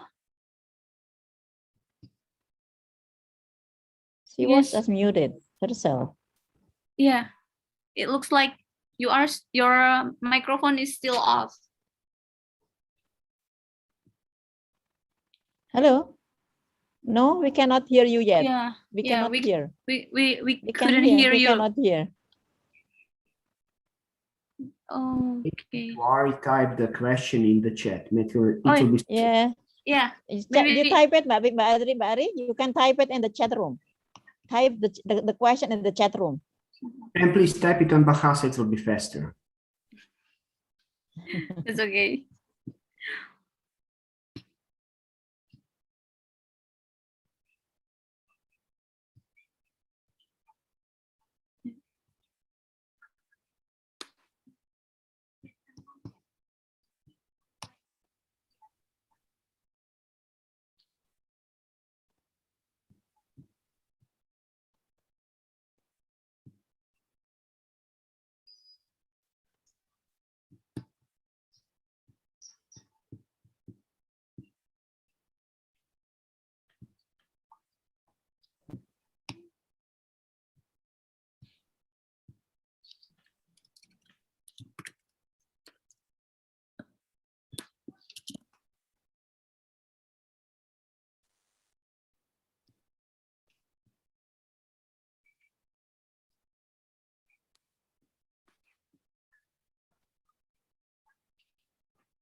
Okay. What is the impact of the new method of suruan in COVID era? Because for Javanese suruan, it's important to ngalap berkah. Oh, getting blessing. Ngalap berkah is getting blessing from the God in English language. How's Eating that? the food. Yeah, by eating the food, we got blessed by God by eating the food. This is a traditional ritual that we usually do every year. But in this pandemic situation, how the impact of the new method in this pandemic situation? Oh, so are you gonna answer it by typing your answer or you're gonna speaking? Kairunisa? Oh, I guess she's gonna type the answer. Or you can Okay. answer it directly. Okay, thank you for your question. What the impact of new method of suruan in COVID area? Because for Japanese suruan, it's important to ngalap berkah. Impact of new method of suruan in COVID area, more to introduce to the public. And then?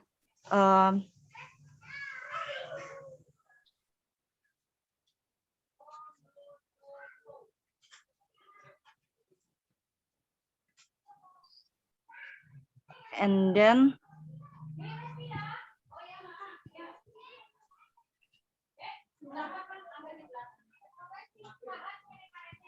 Okay. And then what happened if people couldn't eat like usual because it's a COVID situation? What about the people who usually eat to getting the bless from God, and in this pandemic situation they couldn't eat like usual?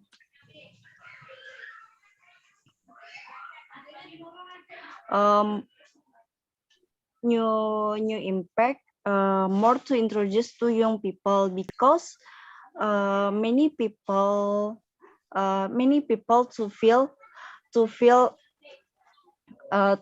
suruan with home, just with home. Thank you. Okay, I guess it's okay. I guess it's enough. We can discuss it later because we have a time limit. Thank you so much, Mbak Ari, and thank you so much, Koirunisa and Sekar Rahmawati for the presentation. Now we're gonna move forward to the next team. There is 13th team that's gonna present their essay. There are Kevin, Samantha, Swanska Kendra, and also Chandrina Shafa Al-Zahra from Bina Nusantara University or Binus University.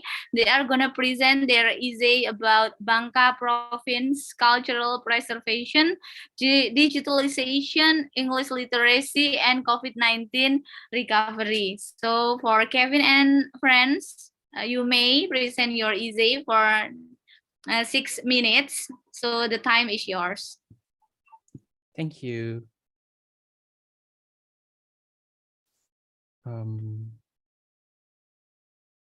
Okay, and thank you. Thank you, moderator, and good afternoon, honorable judges. On this opportunity, we would like to ask you a question. What first comes to your mind when you hear the word Bangka? Next slide, please. You might know the province from the famous Laskar Pelangi movie, the delicious Bangka noodle and the magnificent Bangka beaches. However, ladies and gentlemen, these are not the only raciness Bangka has to offer. Next slide. Ladies and gentlemen, it is a pleasure for us to stand at this place to present our essay. My name is Kevin, the representative of Bina Nusantara University, with my friends Shafa and Samantha. We would like to explore the Bangka province culture preservation, digitalization, English literacy, and COVID-19 recovery. Next. There are many concerning issues in Bangka, ladies and gentlemen, ranging from the low exposure of Bangka's culture, the focus on tin mining as the province's main income rather than its tourism. Moreover, the presence of the pandemic brings a negative impact on Bangka's tourism.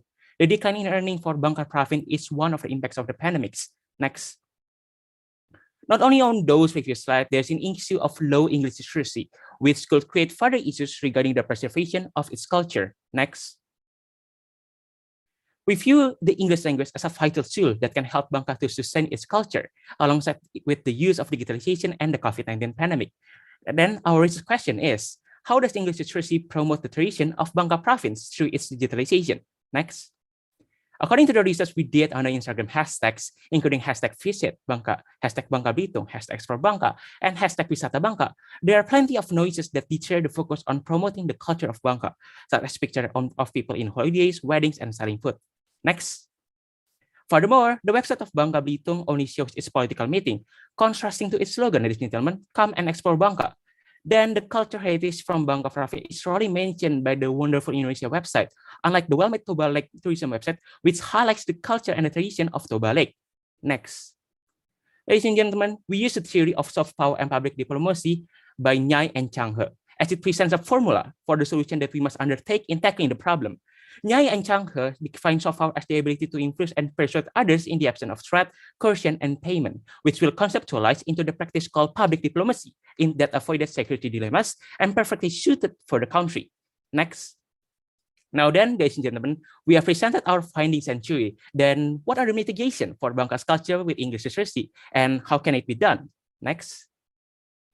Bangka till now has been served half-baked, ladies and gentlemen. In this slide, we see the many untapped potential for Bangka to become one of the many famous tourism spots that could improve its culture preservation, meaning that the potential of Bangka is still immense and can be developed into further. First of all, Bangka has the advantage of archipelago geography. Transportation in and out of Bangka is served by water, land, or air transportation. Furthermore, it is reported that including Matsuas Beach and Tanjung Pesona Beach, it has contributed around 600 million rupiah to the effective provincial revenue in 2019. And ladies and gentlemen, this number will increase with effective promotion, such as culture promotion and effective website promotion. The English language has to be used as an effective tool for this cause. Next, please. However, even though its potential is still immense, still there are barriers, ladies and gentlemen, that restrict Bangka's potential. Political noises or disruption, lack of English literacy, and ineffective tourism promotion is what holding Bangka back. Next. Ladies and gentlemen, I would say Bangka could do better. As Nya equates, culture allows states to conduct diplomacy without coercive means, signifying great importance to the international world. Thus, it meant to showcase the culture greatly in the province or other Indonesian tourism website with high expectation. Problems such as the hashtag and the website that did not reveal posts promoting the cultural aspect of Bangka province have to be fixed by more effective digital promotion and English literacy. As I have explained before, English must be used as an effective tool. These judges are aligned with Chang He said in his theory of soft power that academic knowledge, especially in literature, ultimately translates to an improvement of information and services vital to soft power and public diplomacy. Therefore, it is imperative to establish a minimum English competence and address corresponding to political and institutional barriers. Furthermore, unique traditions such as Pechun, Cengben, and Banyan ceremonies, and many others can be promoted through digital platforms. If the tradition is not promoted and sustained, concern arise of how tradition could be preserved as digitalization will emerge stronger in the future post-pandemic era. Next. Okay, thank you. Here we propose a solution for the development of Bangka future. First, digital promotion of Bangka traditional culture, including Pachun, Chengben, and Buanjon ceremony, can be improved by English proficiency that will help the province to reach its full potential. Second, to improve English proficiency, it is necessary to first improve the quality of English education in Bangka and maximize the use of digital platforms such as website and social media. It is also necessary to use English as a language to endorse the region both domestically and internationally. Third, by gaining international popularity and recognition through digital promotion, preservation of traditional culture will have better traction. Last but not less important is, ladies and gentlemen, utilizing COVID-19 as an opportunity to strive for the better. Next. To conclude, ladies and gentlemen, it is possible to maximize the cultural potential of Bangka province by making COVID-19 as the stepping stone to improve the quality of English literacy, which is essential for the digitalization to promote the culture of Bangka. Next. Okay, thank you, ladies and gentlemen, for listening to our presentation. We look forward into the Q&A session. Okay, thank you so much, Kevin and friends, for the presentation about Bangka province cultural preservation through digitalization, English literacy, and COVID-19 recovery. So now I will welcome Mr. Robert to give the question to Kevin teams about their essay. So for Mr. Robert, the time is yours. Thank you very much. Dear Kevin and friends, thank you very much for your presentation and promoting the Bangka province. I have one question. Next time when I plan to visit Indonesia, what will be the main reasons to visit Bangka province? Can you mention a few of them? Thank you very much.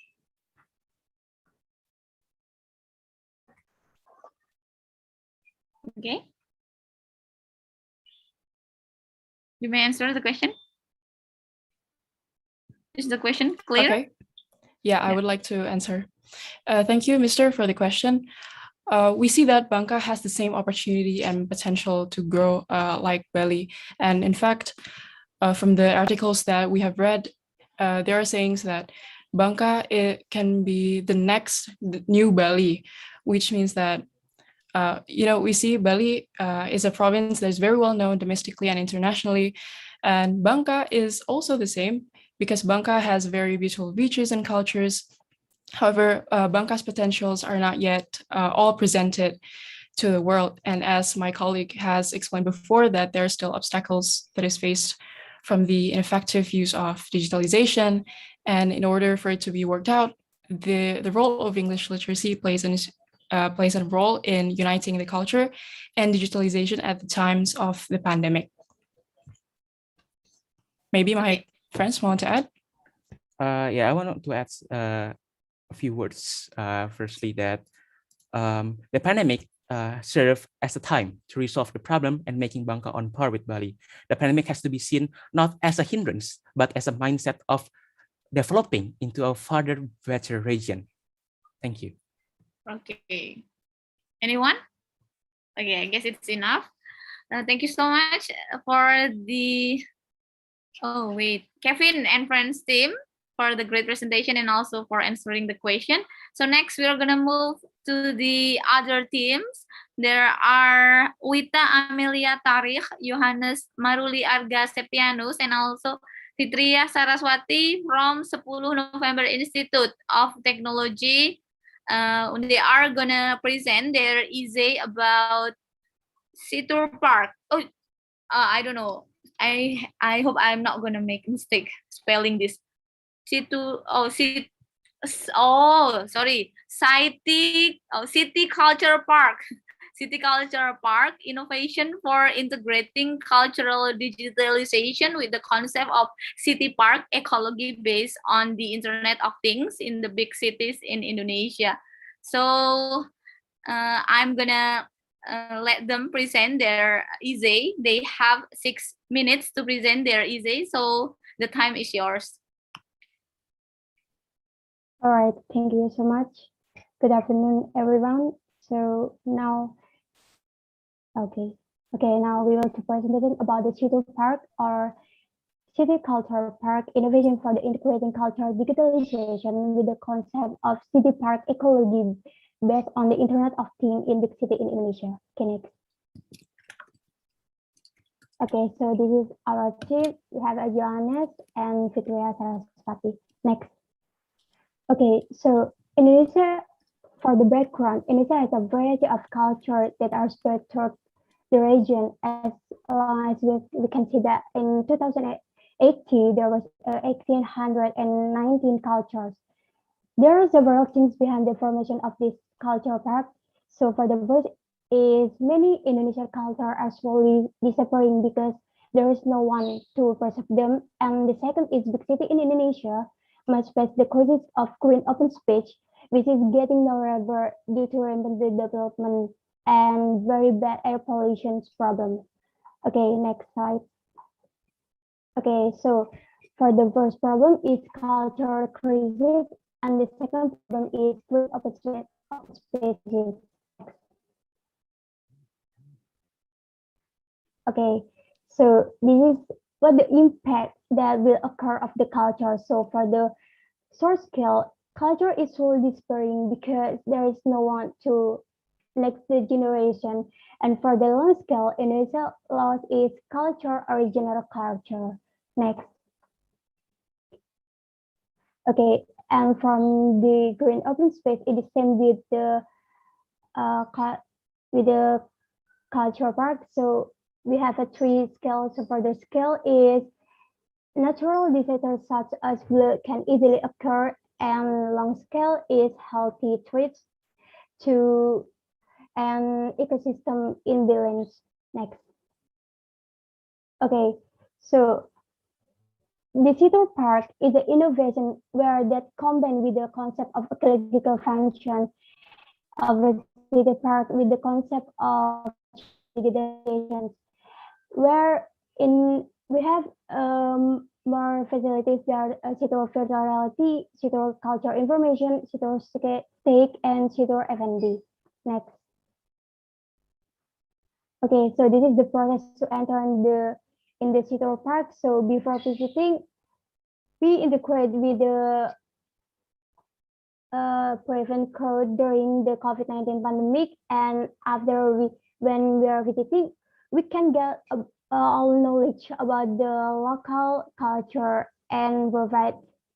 So this is the scale for to enter in the culture park, where we can registration on the Sitor application, and for the result we have a feedback electronic ticket to enter the Sitor park. Okay, next. Okay, so this is the design Sitor park using software SketchUp. Next. Okay, the Sitor park facility is the first is CVR or Sitor virtual reality, where the facility can make visitor adventure while exploring the beauty of Sitor park with help the virtual reality technology. And visitors are presented with the visualizations of the local culture that will help understand, even learn about the local culture which they like. And the second is Sitor culture information, where it is same with the verse facility, but the facility is consisted of signs containing information about the local culture. There are posts along the roads. And the third is Sitor stake. In the Sitor stake is a real culture stake located right in the middle of Sitor park, where we can see the performance that are brought directly about the culture that is brought. And the last is Sitor F&B. Sitor F&B, they are vendors selling regional specialties. Here we can enjoy a variety of food and drink available. Next. Next. Next slide again. Next. Next. Next slide. Next again. Okay, so the Sitor park in the time of COVID-19, in addition, the visitor must scan the barcode first to enter on the Sitor park, and Sitor park and registration is done digitalization as a measure to prevent waste from filling up. Okay, next. Okay, this is a Sitor application to enter on the Sitor park. Next. Next slide. Okay, next slide. Okay, so for the conclusion, City Park is an innovation that integrates cultural digitalization with the ecological concepts of the city park. And City Park is sustainable while making urban areas greener and healthier for its citizens. Okay, next. Okay, thank you. And enough from me. Thank you so much for attention. Okay, thank you so much, Wita and friends, for the presentation about the city culture park. Also, you name it as CITUR because it's city culture, city culture park. You are talking about innovation for integrating cultural digitalization with the concept of city park ecology based on the Internet of Things in big cities in Indonesia. So now I will welcome Madam Ari to give the question to Wita, Amalia, and friends team. Madam Ari, the time is yours. Okay, thank you, Mbak Tiwi. Okay, so, is it seem clear for the concept of the city culture? But then, if we see in the big cities, the second keywords of the presentation, big cities in Indonesia. So I'm thinking about Jakarta, I'm thinking about Bandung, and also about Surabaya. So could you please give us an illustration of these big things in the big cities, yeah, that we can consider as a city culture park?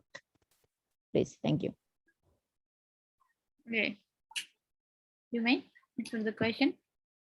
Can you give the illustration? So, because when you want to digitalize, then it means you have to have said something, yeah, to be digitalized. If there is no the city park in the big cities, then there will nothing to be digitalized.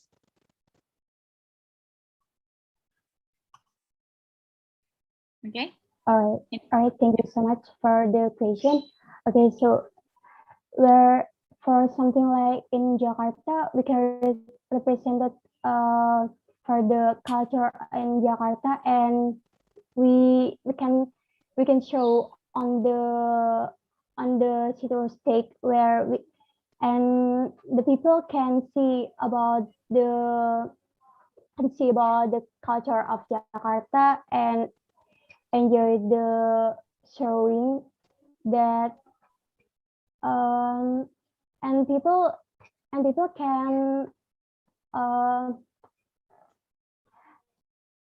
can enjoy about the culture is something like the food and anything else about the Jakarta where is something like that.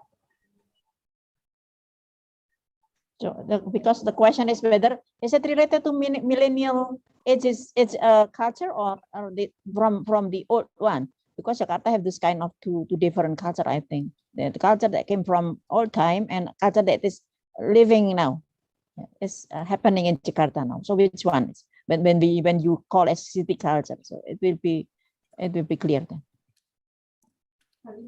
Okay, this is not only about the millennial, but everyone can be enjoyed by the culture, because so we know that so many millennials cannot know about the culture. So with theater park, can all people from millennial until old can get the knowledge and enjoy all about the culture. Okay, thank you, Madam Ari and Wita and friends. I'm so sorry I have to cut it off because the time has up. Okay, so we are gonna continue to the next presentation. Thank you so much, Wita and team. Thank you so much, Madam Ari. Okay, next we're gonna go to the next team. This is the 15 team that's gonna present their essay about. Oh, wait, I need to introduce them first. They are Nadia, Lela, Ainika. Okay, Nadia, are you alone or do you have any other member? Yeah, I'm the one. Okay, you are the single fighter. So there is Nadia Lela Ainika from Gajah Mada University. She's gonna present the essay about the use of the Sun Osing application as a strategy for the introduction of the Banyuwangi Osing tribe art and culture in the pandemic period. So for Nadia Lela Ainika, you have 6 minutes to present your essay. So the time is yours. Okay, thank you so much for the time. I'm Nadia Ainika, and I'm going to present my essay entitled The Use of the Sun Osing Application as a Strategy for the Introduction of the Banyuwangi Osing Tribe Art and Culture in the Pandemic Period. Okay, next to the next slide. Okay, due to the COVID-19, many activities such as educational activities, schools, and lectures and work have been forced to be carried out online using gadgets and in the internet. People are also starting to turn to look for online entertainment instead of enjoying art performances or visiting cultural places like before the pandemic. This problem has triggered the decline in cultural enthusiasm during the pandemic in Indonesia. Surprisingly, this phenomenon is contrast to the skyrocketing popularity of one culture from East Asia, namely the Korean wave or Hallyu. Next. Indonesian society is one of the largest audiences of K-pop culture in the world. Access to streaming video by the Indonesian people during the pandemic is quite high at 55%, while for K-pop video viewing on YouTube by country, Indonesia occupies the second position with a percentage of 9.9%. Next. Indonesia is a country rich in ethnicity, culture, and language because each region has its distinct characteristics. Among the various tribes in Indonesia, one of the tribes that is famous for its majestic culture is the Osing tribe. The Osing tribe is an indigenous tribe that lives in several sub-districts in Banyuwangi Regency, East Java, and coexists with other tribes such as Javanese and Maduranese. In everyday life, the Osing people use the Osing language, which is influenced by Bali and little from Old Javanese. Of course, of their cultural development, the Osing tribe has many works of language, art, and culture. Next. Along with the times, the arts and culture of Banyuwangi are rarely used to globalization. Globalization made a lot of cultural shift, including in language, art, and culture. The problem of cultural shift that arise as a result of globalization so that it shifts the cultural arts from the Banyuwangi area is very dangerous for the continuity of cultural heritage if it's not handled immediately. Therefore, we need the right solution to overcome this problem so that the next generation of the nation can still enjoy the art and cultural heritage of Osing tribe. Next. Okay, so here I present an innovative solution to preserve Banyuwangi culture and arts Sun Osing apps. So here is the face of my prototype, Sun Osing apps. Next. Sun Osing application is here as a solution for preserving cultural arts in Banyuwangi. This application is designed as a provider of educational service, knowledge, and archive of performing arts and literature of Osing Banyuwangi tribe. Some videos traditional dance shown, such as gandring. The using language learning feature is planned to consist of proper pronunciation of Osing language such as diphthongization, umlautization, palatalization, and glottalization. The procurement of Banyuwangi batik motif features along with their explanation of each batik such as gajah oling motif. Next.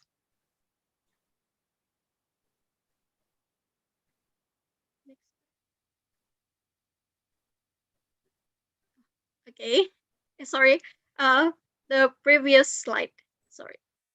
Yeah, the choice of the name for this application is not arbitrary. The use of the Osing language as the name of the Sun Osing application aims to always remind users to always recognize, explore, and preserve the local wisdom of the Banyuwangi area. The word Sun Osing, which means I'm Osing people, was chosen to reflect that this application was made by the Osing tribe and for all over the world. Next, please. Okay, in the future, this application is planned to provide live streaming, videos of regional dance performance, gamelan music, and high-quality Banyuwangi-style dramas regularly, and invite audience from all over the world so that Banyuwangi culture is no less competitive with foreign cultures such as K-pop, Western pop, and which is booming in Indonesia. And the people of Indonesia, especially the people of Banyuwangi, can proudly introduce their own culture to the international level. Okay, thank you. I think that's all about my presentations. Okay, thank you so much, Nadia, Leila. That's a great presentation. When you talk about the application that could introduce Banyuwangi culture, especially in this pandemic situation, it's a great solution and it's a great innovation. So now, Mr. Robert, because you have other agenda after this, so I would let you to give a question to Nadia Leila before you leave this event. Okay, you may give your questions. Yes. Thank you very much, and thank you for opportunity to make the question. And after that, I need to leave. Your presentation was very great. Thank you very much for that, to you and to your team. Could you please give some examples how we can, put in the practice what you just talking about? Okay, thank you. Thank you so much. Terima kasih. Okay, thank you so much for the question. Actually, in Banyuwangi, there is so many festival, cultural festival, like 99 festivals in 2019 before the pandemic, like that. And it's easily make the offline festivals to the online festivals like that. By using this Sun Osing application, we provide a platform for online festivals to introduce in online festival, and so that the people around the world could enjoy the festival in Banyuwangi like that. Okay, thank you so much. Okay, we would like to say thank you so much to Robert because for your great contribution as a judge. You have participated a lot in our events. So yeah, we would like to say thank you so much. I hope we could meet again in the other occasion in a better condition and situation. So we could go to Croatia for the next summer school program. I hope it gets better, the condition gets better. Okay, thank you so much. Yeah. Okay. Yeah. Thank you. Yeah, you may go to the yes. Goodbye. Thank you. See you. Okay. Bye. See you. Okay. Bye. We will meet in Zagreb next year. Amin. I hope we could meet in Zagreb next year. I hope so. Yeah, we would love to go to Croatia. We haven't been in there since it's pandemic. Okay. I'm twice already. Oh, Madam Ari has been to Croatia twice. Wow, that's great. And then twice. Let's still look for the third one. Okay. Thank you. Okay, thank you, Robert. So now there are Madam Ari and Madam Ari Fitria who are gonna be our judges to this competition. So now we're gonna move forward to the next team. Okay, for the next team, there are Haulan Maruf Indra. Haulan Maruf Indra, Prita Putri Wulandari Wibawa, and also Salsabila Khairunisa from University of Indonesia. They are going to present their essay about Culturally Living It, a non-profit social media based on movement as a method to revive jamu drinking tradition and COVID-19 immunity booster, assigned by digital social media influencer communication strategy. Okay, without any further, I will let Haulan and friends to present their essay. You have 6 minutes to present your essay. The time is yours, Haulan. Okay, thank you, moderator. Good afternoon, honorable judges and fellow International Cultural Festival participants. First and foremost, we would like to express our gratitude to be able to present our essay with the title of Culturally Living It, a non-profit social media-based movement as a method to revive jamu drinking tradition and COVID-19 immunity booster assisted by a digital social media influencer communication strategy. Next. Our team consists of 3 people. Kaulan Maruf Indra, Prita Putri Wibawa, and Salsabila Haramadani, and we are the student of University of Indonesia. Next. Our concern grows over the fact that Indonesia's multiculturalism is on a decline.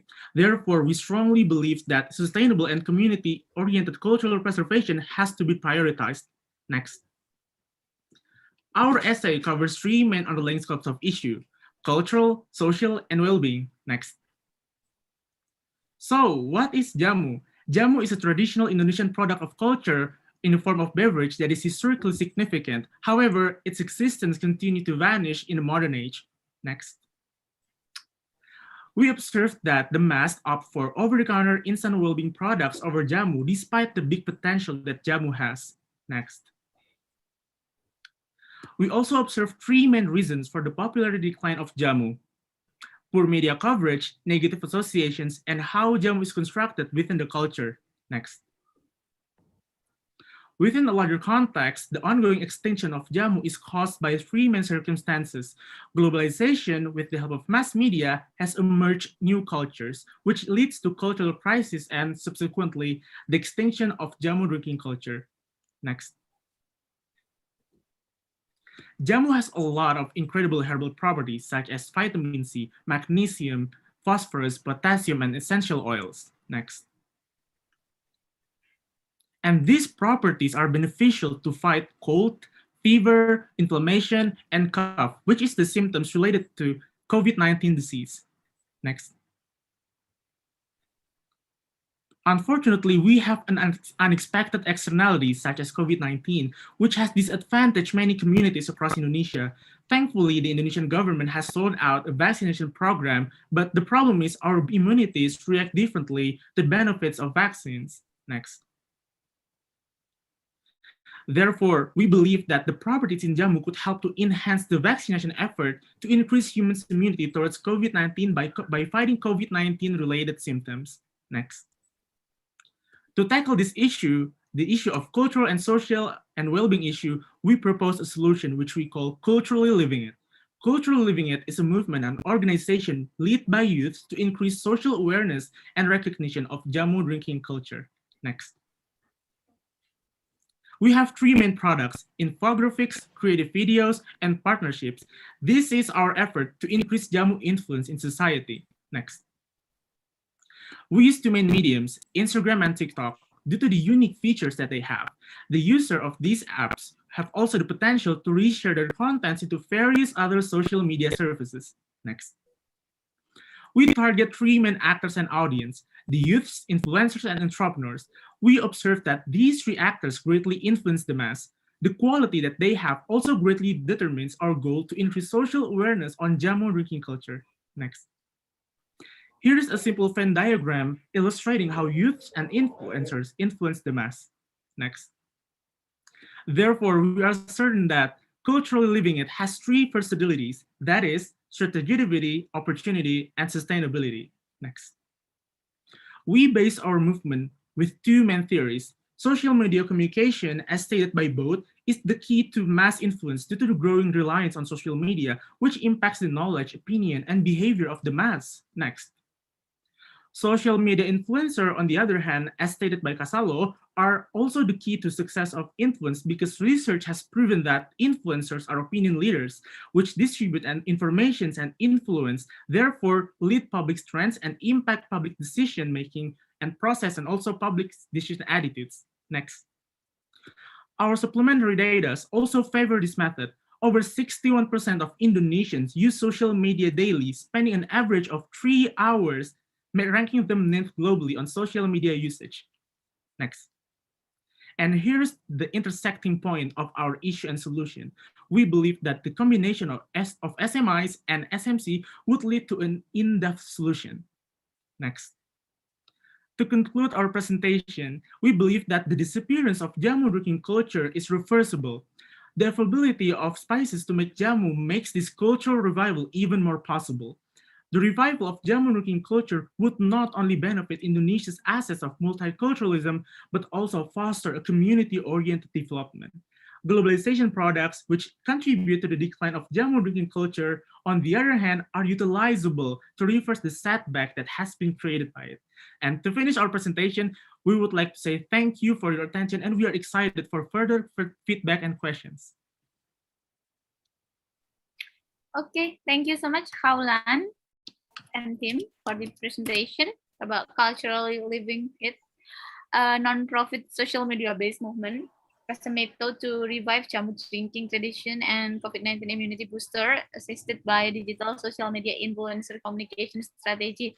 So now for the question and answer session, I will welcome Madam Ari Fitria to give the question to the team. Madam Ari Fitria, could you use your microphone? Or Hello. oh yeah, hello. Hello, do you hear me? Yes, Yes. we can Yes, it's hear clear. your voice clearly. Finally. Finally. Finally, after technical issue. It's very interesting for the article. I have question, but I just want to know, maybe do you have a data? How many jamu sell during the pandemic?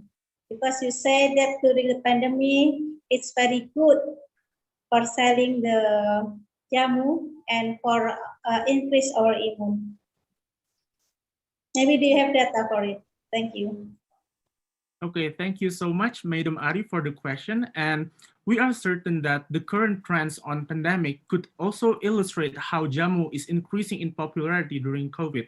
For example, we can see in social media, in various social media, how ginger or other spices are being utilized to create this immunity towards COVID symptoms. And therefore, we believe that when we increase the social awareness on jamu, not only that it would increase the cultural observation and recognition of jamu, but also because of the current trends on using traditional methods, such as the thing that exists in our kitchen, such as ginger or other thing, could actually also benefits the community, because a lot of the jamu sellers are right now in decline and in hardships of economic condition.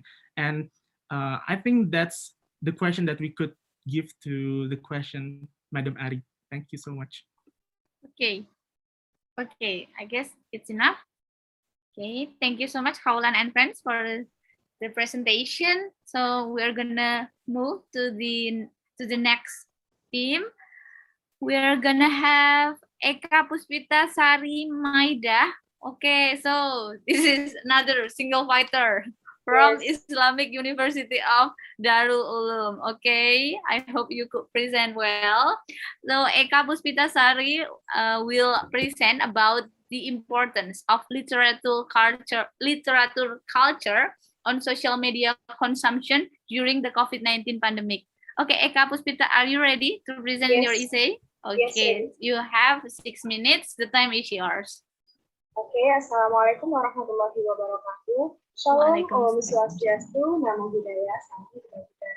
The honorable judges and Inilah institution, the committee, and the all participants. Hello, good afternoon, everyone. Allow me to introduce myself. My name is Eka Puspita Sari from Universitas Islam Darul Uloom. I would like to share to you about the essay material of the day. It's about the importance of literary culture on social media consumption during the COVID-19 pandemic. Okay, next. Okay, the first time I will start my presentation from the importance of literacy. Literacy culture is the main activities that we must practice, right? In the face of the digital advance, we need to be careful and accessing our information in the media. Ladies and gentlemen, can be seen in the news report on Indonesia. Indonesia is still a country with a low literacy. Even the South Asia level, that's what causes our society to be easily exposed to fake news. Literacy culture has become a necessity to access, learn, and understand the given context. Literacy activities is not just reading, but also analyzing the truth. COVID-19 pandemic is a fact of the importance of literacy culture that's around us. Too many people within other this habit. The intention could be spiritual and good speech. Okay, next. The really that we are facing today is about the number of hoax spreading. Hoax is information that spreads because public trust in the information and usually supported by public trust in search of information. The low interest in literacy can use doubt in the community. The spread of fake news is twice into trivial information, so people get panic attack and fear. When the media is really formed within the individual will be interpret the condition that occurred in the environment as something that can make him feel afraid and insecure. Okay, next. People with low literacy level will usually tend to rely more in conspiracies or uncertainties than fact. The reason is that uncertainty is anticipated. The conspiracy theories provide the comfort, understanding, and certainty. There are three reasons why people rely in conspiracy more. The first, the desire to seek results. When someone feels hopeless or afraid, then he will look for solution to calm himself. For example, they compose the news. This if it's real. They are say share into the cover, sadness, and fear. And the second makes someone feel special. When someone says something that has not been true before, then people will trust and follow him. This will make him feel confident and different. The desire for control and the insecurity of conspiracy creators sometimes can control economy so that it will create a sense of security for himself. Okay, next. In general, fake news is often sent via social media. Internet access speed makes it easy for anyone to access information. The low level of literacy access, the spread of news central to the applications such as Facebook, WhatsApp, YouTube, Twitter, or Instagram. Social media allows anyone to create and spread fake news. Universal social media allows everyone to write and post without filtering and analyzing the truth. This is related to the nature of social media, which is allow anonymous and to contribute, allow everyone, regarding the background, is the opportunity to write. One of the most frequently used digital applications by people who spread fake news is WhatsApp. For example, Comscore report that are 13.5 and 8 million WhatsApp users in Indonesia. It means that Indonesia are currently actively using social media. Okay, next. Social media make it easy for everyone to collect all the thought and experience. Social media is a gathering place for association and information highly available to access and share. Increased consumption on social media during the pandemic facilitated the spread of fake news in the community. If you pay attention, middle-aged people who are new to media and use smartphone are the most vulnerable to be exposed to fake news. Okay, next. These are some examples for fake news. They are written and spread. The examples are small part of the effect of the spreading fake news in the midst of the COVID-19 pandemic. If people have a low literacy level, it will be very easy to get catch up in life. Okay, next. The COVID-19 pandemic is also the reason why people consume social media more than usually. Mainly because government activities support like WFH or work from home movement. Okay, next. The lack of awareness of the importance of literacy culture is the best factor of this culture. It is difficult for us to live. We must realize the importance of this culture. Literacy culture for the future. Literacy culture must grow with the children because childhood is a golden age where children experience rapid development growth so that parents can from the personality. Okay, thank you.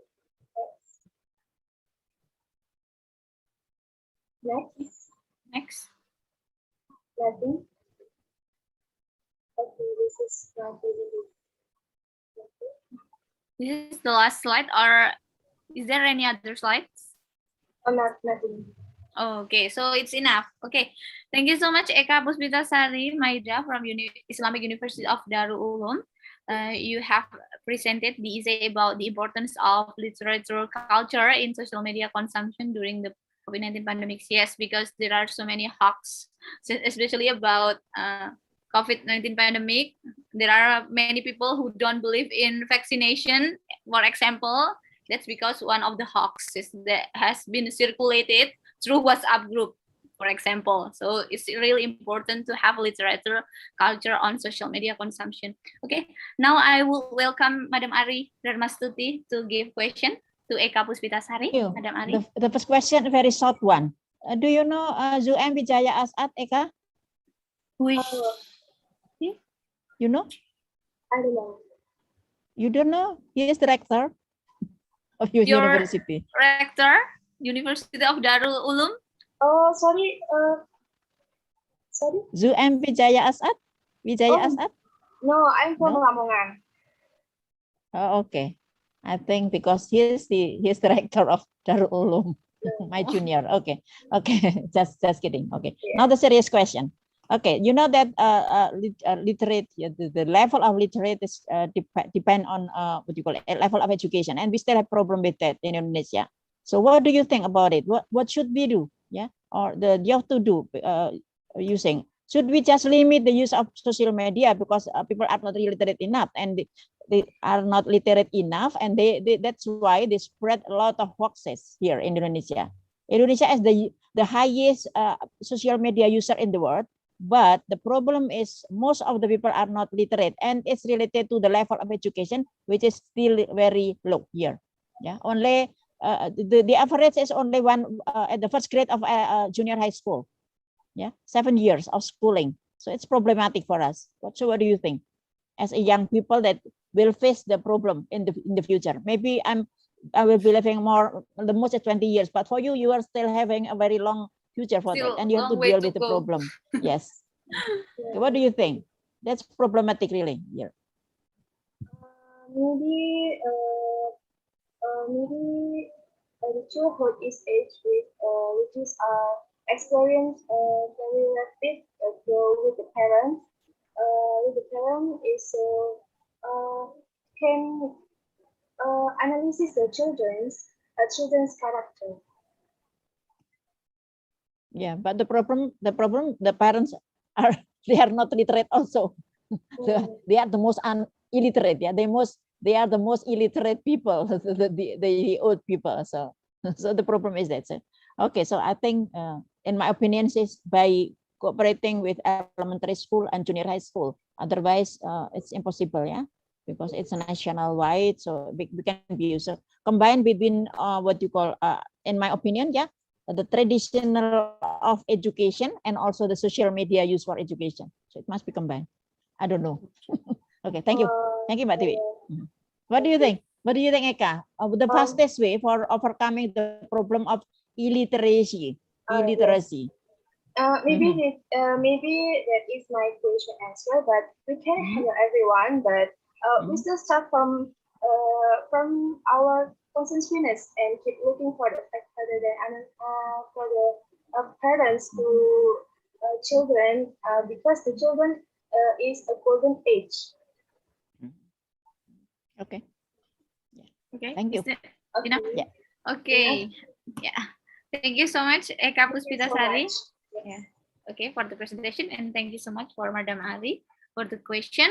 So now we're gonna move to the next team. We have Adjuta Banurasmi Balapradana from the University of National Development Veteran Yogyakarta. Okay, so this is our fighter, our single fighter too. Hello, Adjuta Banurasmi.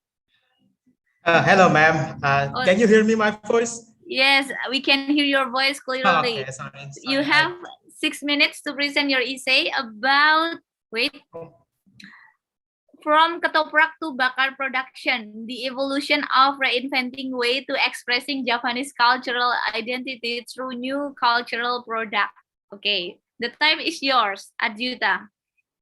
Okay, good afternoon, everyone. Sugeng siang. Sugeng siang. Assalamualaikum warahmatullahi wabarakatuh.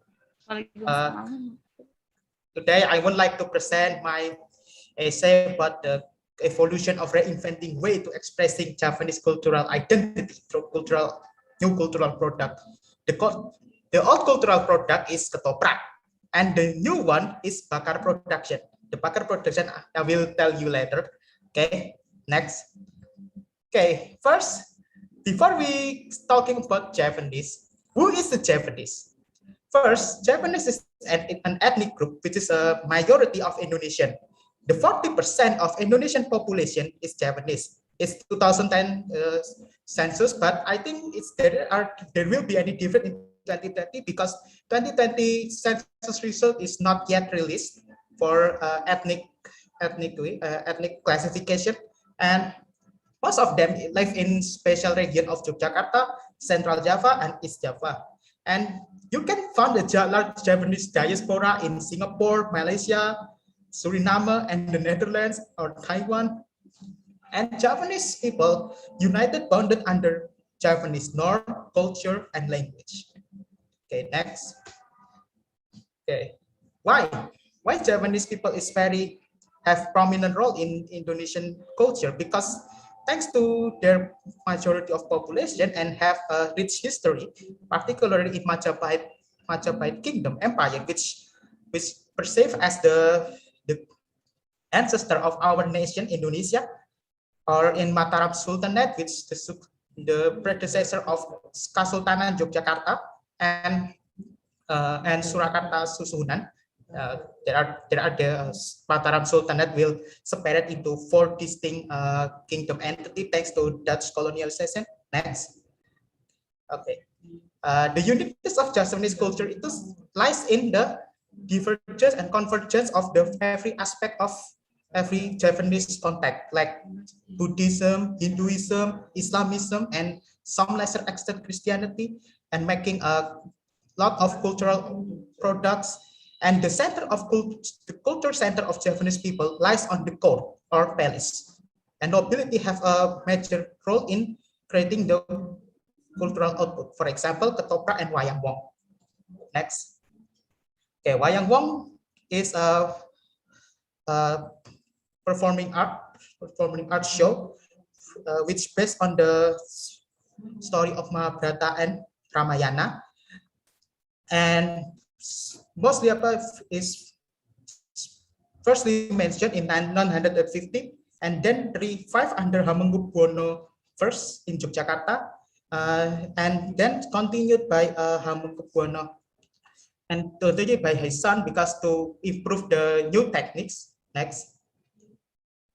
And the ketoprak is actually same, but the story doesn't based from the Mahabharata and Ramayana. It's based from the urban myth, legend, and folklore. So it's making closer toward a commoner.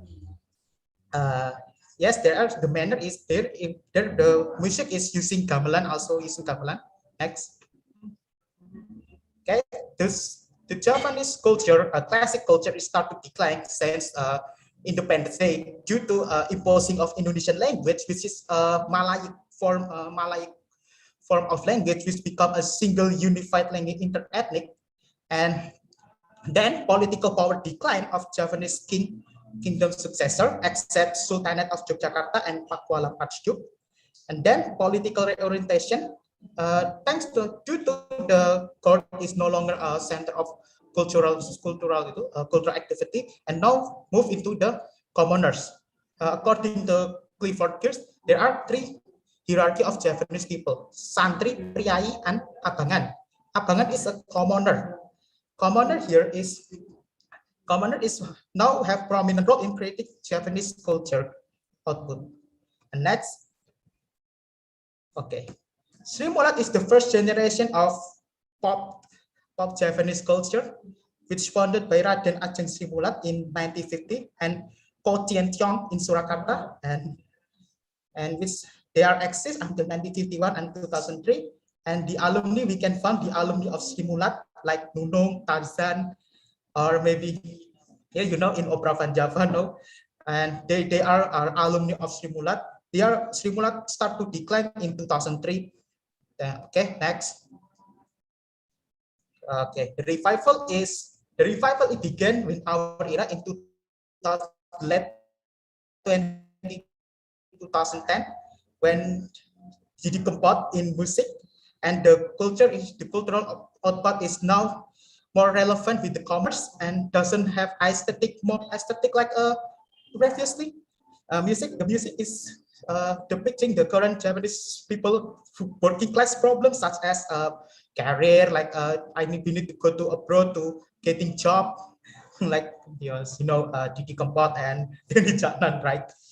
They are an icon of Japanese culture. And next. Okay, the Bakar Production. Here, this last, sorry, the Bakar Production was independent sitcom production, which founded by Bayu Waskito and Bim Mustanto, which is the former Ketoprak producer. They are giving a second opportunity toward their fellow because COVID-19 pandemic, and they have a concern in preserving Japanese culture with using new format here. And okay, sorry, Adjuta. I'm sorry, so I have to cut you continue off. in Q&A. Yes. Yes, we can continue in question and answer session. Okay, thank you so much for your presentation about Ketoprak to Bakar Production, the evolution of reinventing way to expressing Javanese cultural identity through new cultural product. So now we have Madam Ari Fitria to give the question to Adjuta. Madam Ari Fitria, the time is yours. Thank you very much. And it's very interesting for your presentation. And also I can imagine how the wayang orang presented in Sriwadari. Yes. Oh.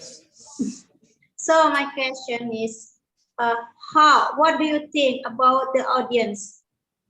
How they enjoy the performance of wayang orang and ketoprak with the new method in COVID era? Thank you. Currently, the audience mostly the audience of ketoprak and wayang wong traditionally.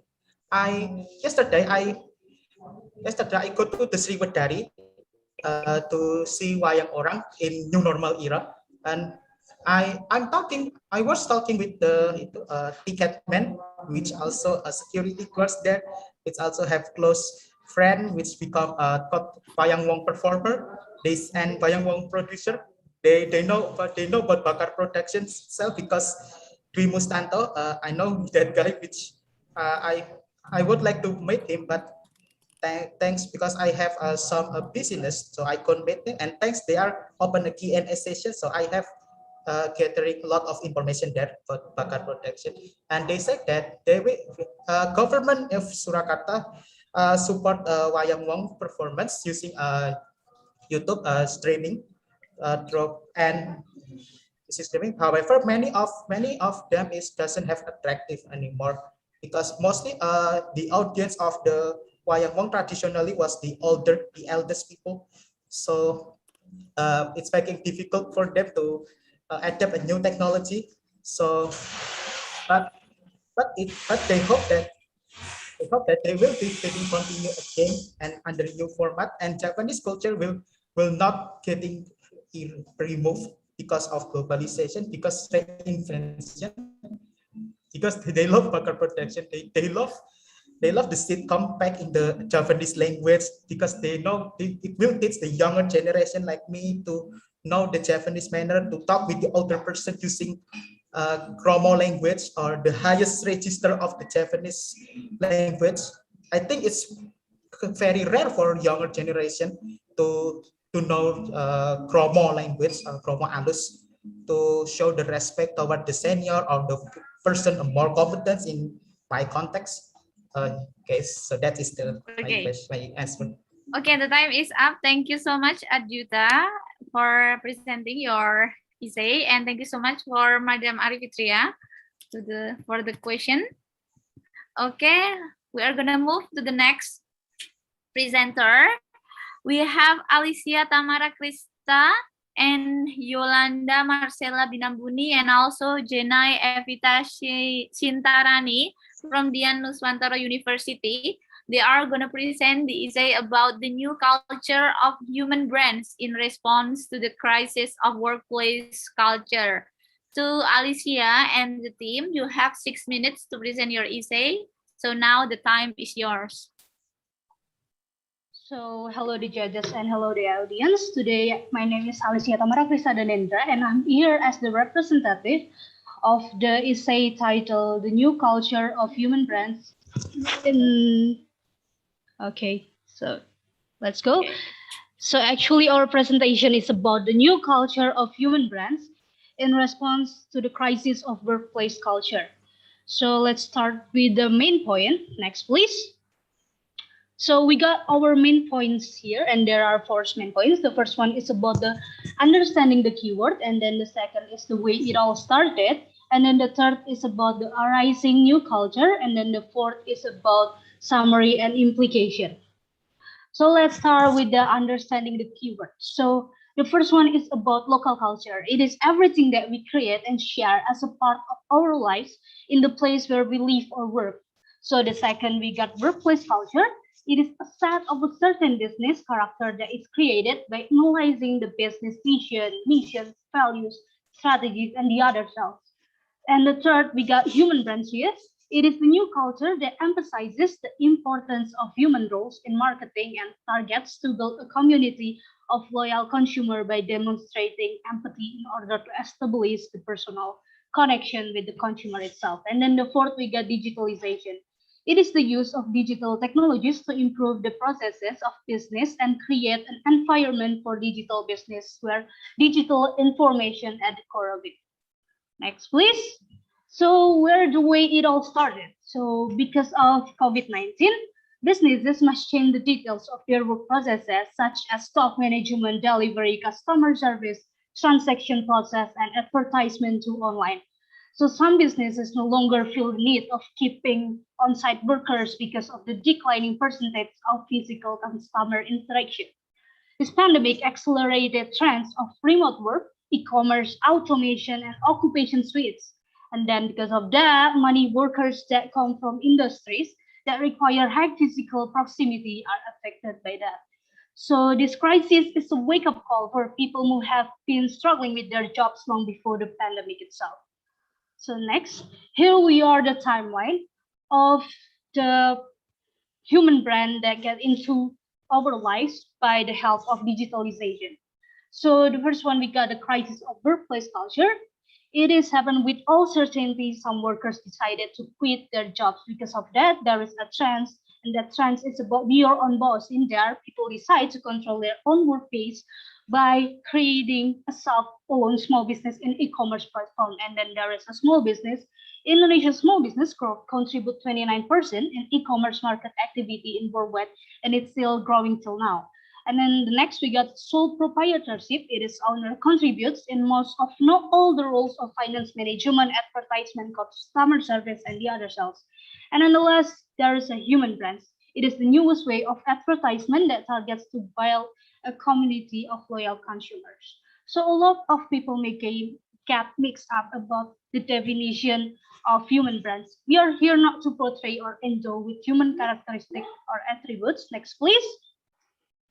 And then, but in here we are, for example, like Nike with their brand or with their characteristic of like being athletic, but we are here to the definition of human brand is the use of human to be the brand itself and typically the owner. Then next, please. So for the example of human brands itself, here we are.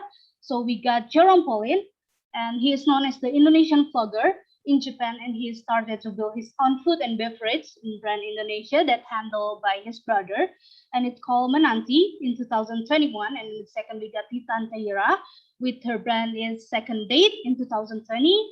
And next we have Arif Muhammad here with the Billionaires Project that launched in 2019. Next, please.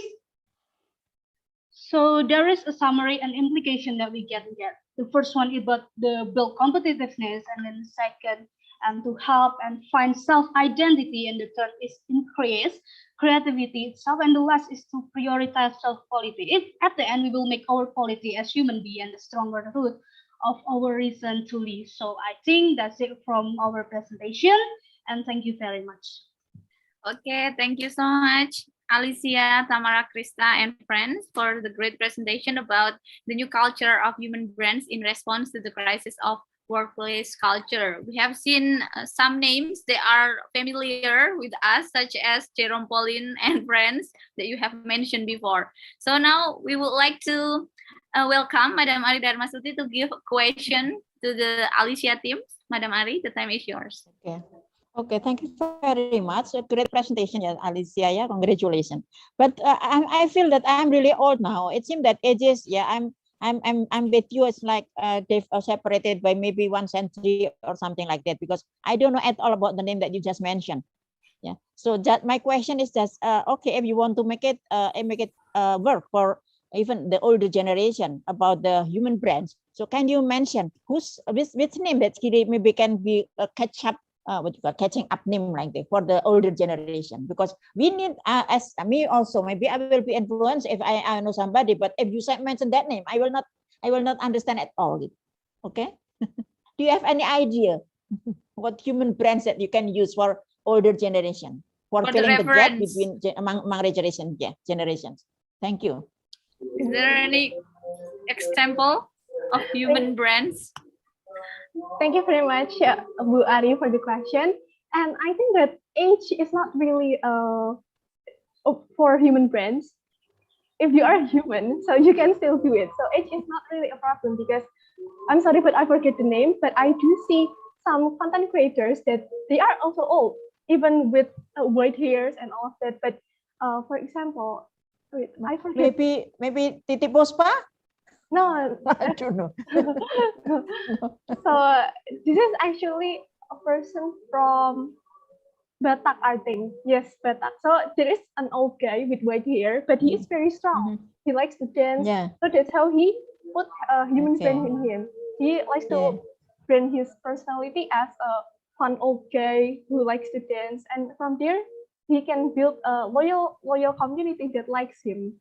From there he can from there he can do things that is in line with his passion, because he built a community that has the same interest as him. Yes, so I think so I think age is not really a problem, but I think that how you represent yourself to other people, how you represent your unique characteristic to other people is the important thing for you to build your personal brand, your human brand, and how you can attract your community, the people who like you. Okay, that's all from me. Thank you very much. If So I may, I'm a sport person, yeah. Yes. Thank you. Yes, you may give more answer. Yeah, if I may add more answer, it is about, like, for example, like Raffi Ahmad. I think the old generation know, right? Raffi Ahmad is, right? And Raffi then Ahmad. for example, like that. Yeah. Okay. Yeah. Thank you so much. I guess it's enough, Madam Ari and Alicia. Because we are still big. We have a big share, in the consumer world in Indonesia. Still big market for you. Yes. Okay. Thank you. Okay. Thank you so much, Alicia and team, for the presentation, and thank you so much for Madam Ari for the question. Now we have come to the last presentation. The 20 team that are gonna present their essay. There are Teresia, Magdalena, Teofani. Okay, so Teresia, you are the single fighter too from University of Indonesia. She's gonna present the essay about a little trip to the past, virtual cultural tourism as a means of cultural preservation in the digital era.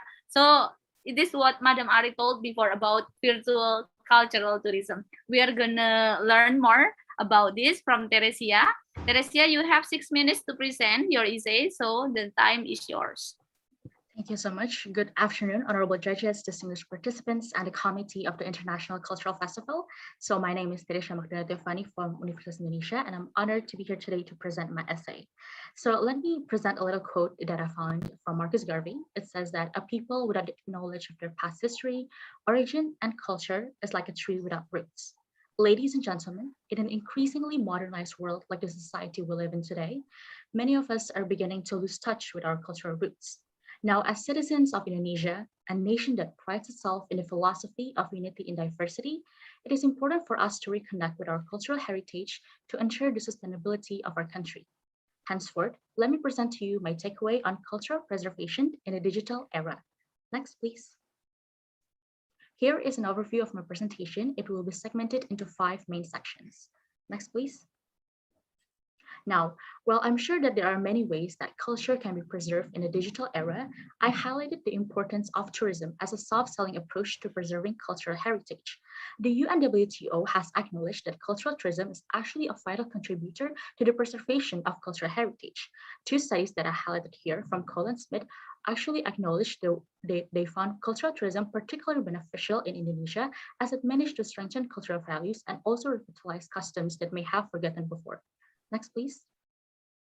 Now, there are three factors that are typically considered when tourists actually want to choose a vacation spot. But one that I want to emphasize is the third factor, which is cultural uniqueness. Now, Indonesia, as a very diverse country, this is one of our key elements that we have the most strength for. Now, the question would be, how exactly can we integrate cultural tourism within today's digitalized society? Next. Now, one of the ways that I found can be beneficial in doing this is actually through the method of storytelling, where the government can actually create stories, a series of virtual tours with a knowledgeable tour guide that can explain the cultural background of the sites. This way, we can actually virtually bring tourists from all around the world to visit cultural sites and objects around the country. Next. In developing this idea, I found that using participatory action research, or shortened SPAR, would be useful to explore this specific method. As many of our tourism workers come from various backgrounds, whether low, middle, or high-income economy, we need to emphasize the value of collaboration and engage multiple stakeholders in order to successfully actualize this program. Next. Now, as for the stages of PAR and this cultural tourism idea, I modeled it after a global et al. Study, where we will conduct 3 stages encompassing of primary data collection through surveys, interviews, or etc., and secondary data collection through literature review, and lastly, a panel discussion between experts and stakeholder representatives to come up with a detailed plan for the virtual tourism itself. Next. Now, I found that the 6 pillars model proposed by Woodshire and Clark is particularly useful in establishing the parameter that can showcase why virtual cultural tourism can actually be beneficial in investigating the means of digital technology in tourism itself. Next.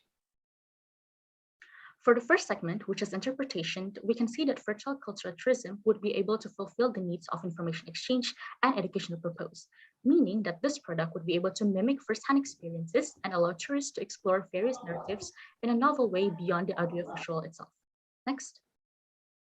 Now, in the second segment, which is control, this idea checks the 2 pillars of control, as it will be planned out sustainably by the communities involved and address the unique concerns of several conservation sites. Compared to physical cultural tourism, we will have more control not only on the quality of the product showcased, but also on the preservation of the cultural authenticity itself. Next. Lastly, in regards to accessibility, virtual cultural tourism wins over physical tourism by a landslide, as it will expand site accessibility and increase access and inclusivity for people with disabilities. So through this idea, complex historical sites can be open to commoners, and people with limited mobility can actually obtain the same opportunity of a mesmerizing tourism experience. Next. In conclusion, all in all, while the rapid growth technology may pose significant challenges to our culture, the availability of various technological means can actually be used to upscale our current efforts. Through this idea of virtual cultural tourism that utilizes a storytelling method and participatory action research approach, we can actually establish a new frontier of cultural preservation. As elaborated in the 6 pillars model, this idea is expected to help not only to preserve local culture, but actually to also reintegrate them into the lives of contemporary urban people nowadays through the entertainment value that tourism actually offers. Next. Okay. The idea of virtual cultural tourism is initiated to find a bridge and connect the future of traditional culture in this digital era, allowing everyone to take a little trip to the past. Next, please. That is all from me. Thank you so much for your kind attention. Okay, thank you so much, Teresia Magdalena Teofani, for your great presentation. It could bring new perspective about virtual cultural tourism as a means of cultural preservation in this digital era. So now we have Madam Ari Fitria to give the question to Teresia. Madam Ari Fitria, you may. You have. Hello, Teresia. Thank you for your presentation. Hello, ma'am. Thank you so much. I think it's a good idea for the storytelling in this case, but I have one question for you. Why do you think virtual cultural tourism will be interesting for millennial generation? Thank you. Okay, thank you so much for the question. I personally think that it will be especially beneficial or interesting for millennial generation, as not only millennial actually, but the generations that follow it. Of course, I'm a part of Generation Z, for example. We live in a society where we are very tightly close with technology and digitalization. Everywhere that we go, we have our phones with us, or we have other digital gadgets that we carry on within ourselves. Now, if we try to adapt cultural tourism into virtual means, it will create more accessibility for people and make it easier for people to access entertainment values that may otherwise not be available. So, for instance, another thing that I think is actually quite would actually quite be beneficial is that if we see the working style of millennials and Gen Z, most of them are prefer to work from home, and most of them prefer to be flexible when it comes to how they work. Now, if they have an entertainment value that can actually be accessed just through their digital gadgets, then it means that we can actually bring a product that suits their needs of, being able to have entertainment from their very own home, and can be accessed from everywhere from there you go. So I think that the practical value is one thing that would be most beneficial for them, for the generation of millennials and also for Generation Z. So I hope that answers it. Okay, great. Okay, good. The practical aspect that virtual cultural tourism have, it's really beneficial, especially for young generation who wants to enjoy the cultural in this digital era. Okay, thank you so much, Teresia Magdalena, for your presentation, and thank you so much, Madam Arie Fitria, for the question. So now, ladies and gentlemen, we have come to the end. The presentation session is now officially over. Thank you so much for all the interesting and the great, amazing presentation by the finalists that give us a lot of new perspective and insight, especially about how the future culture in the digital era. So hopefully this event can be held again next year. So there are more students that can participate and find the innovation from year to year, especially in the field of culture. And for the information, the winner of this essay competition will be announced on October 23. So we can mark our calendar that the winner announcement is going to be October 23 at the main event talk show of International Cultural Festival. So don't miss it. Okay. So I would like thank you so much for all of the honorable judges, Madam Ari Darmastuti, Madam Arie Fitria, and also Robert. Okay, thank you so much for your participation and contribution for this event. And thank you so much for the finalists in this virtual room. Okay, we can see you again on October 23 at the main event talk show of International Culture Festival. So that's all. I'm S.IP Inaya. I'll give it back to the MC. Thank you so much, everyone. Have a nice day.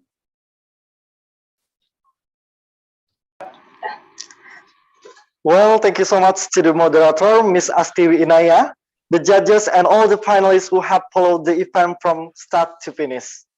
Ladies and gentlemen, the last agenda is photo session. To all audience, please turn on your camera because we are going to take photo session together. And please prepare for the committee.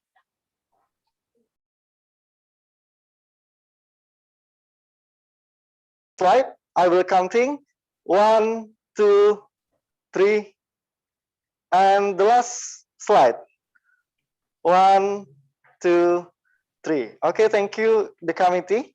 Well, ladies and gentlemen, this is the last session of the event. As the Master of Ceremony, Irfan Yama Pradipta, the student of International Relations Department of University of Lampung, I represent the entire committee in charge of thanking and apologies profusely if there are words that are not pleasing to the audience.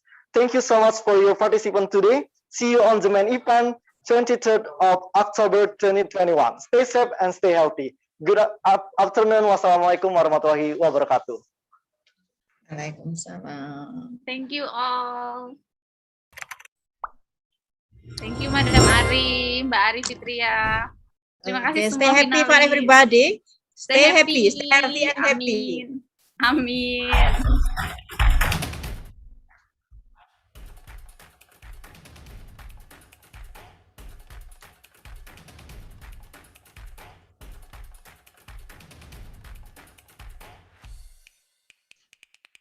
Thank you.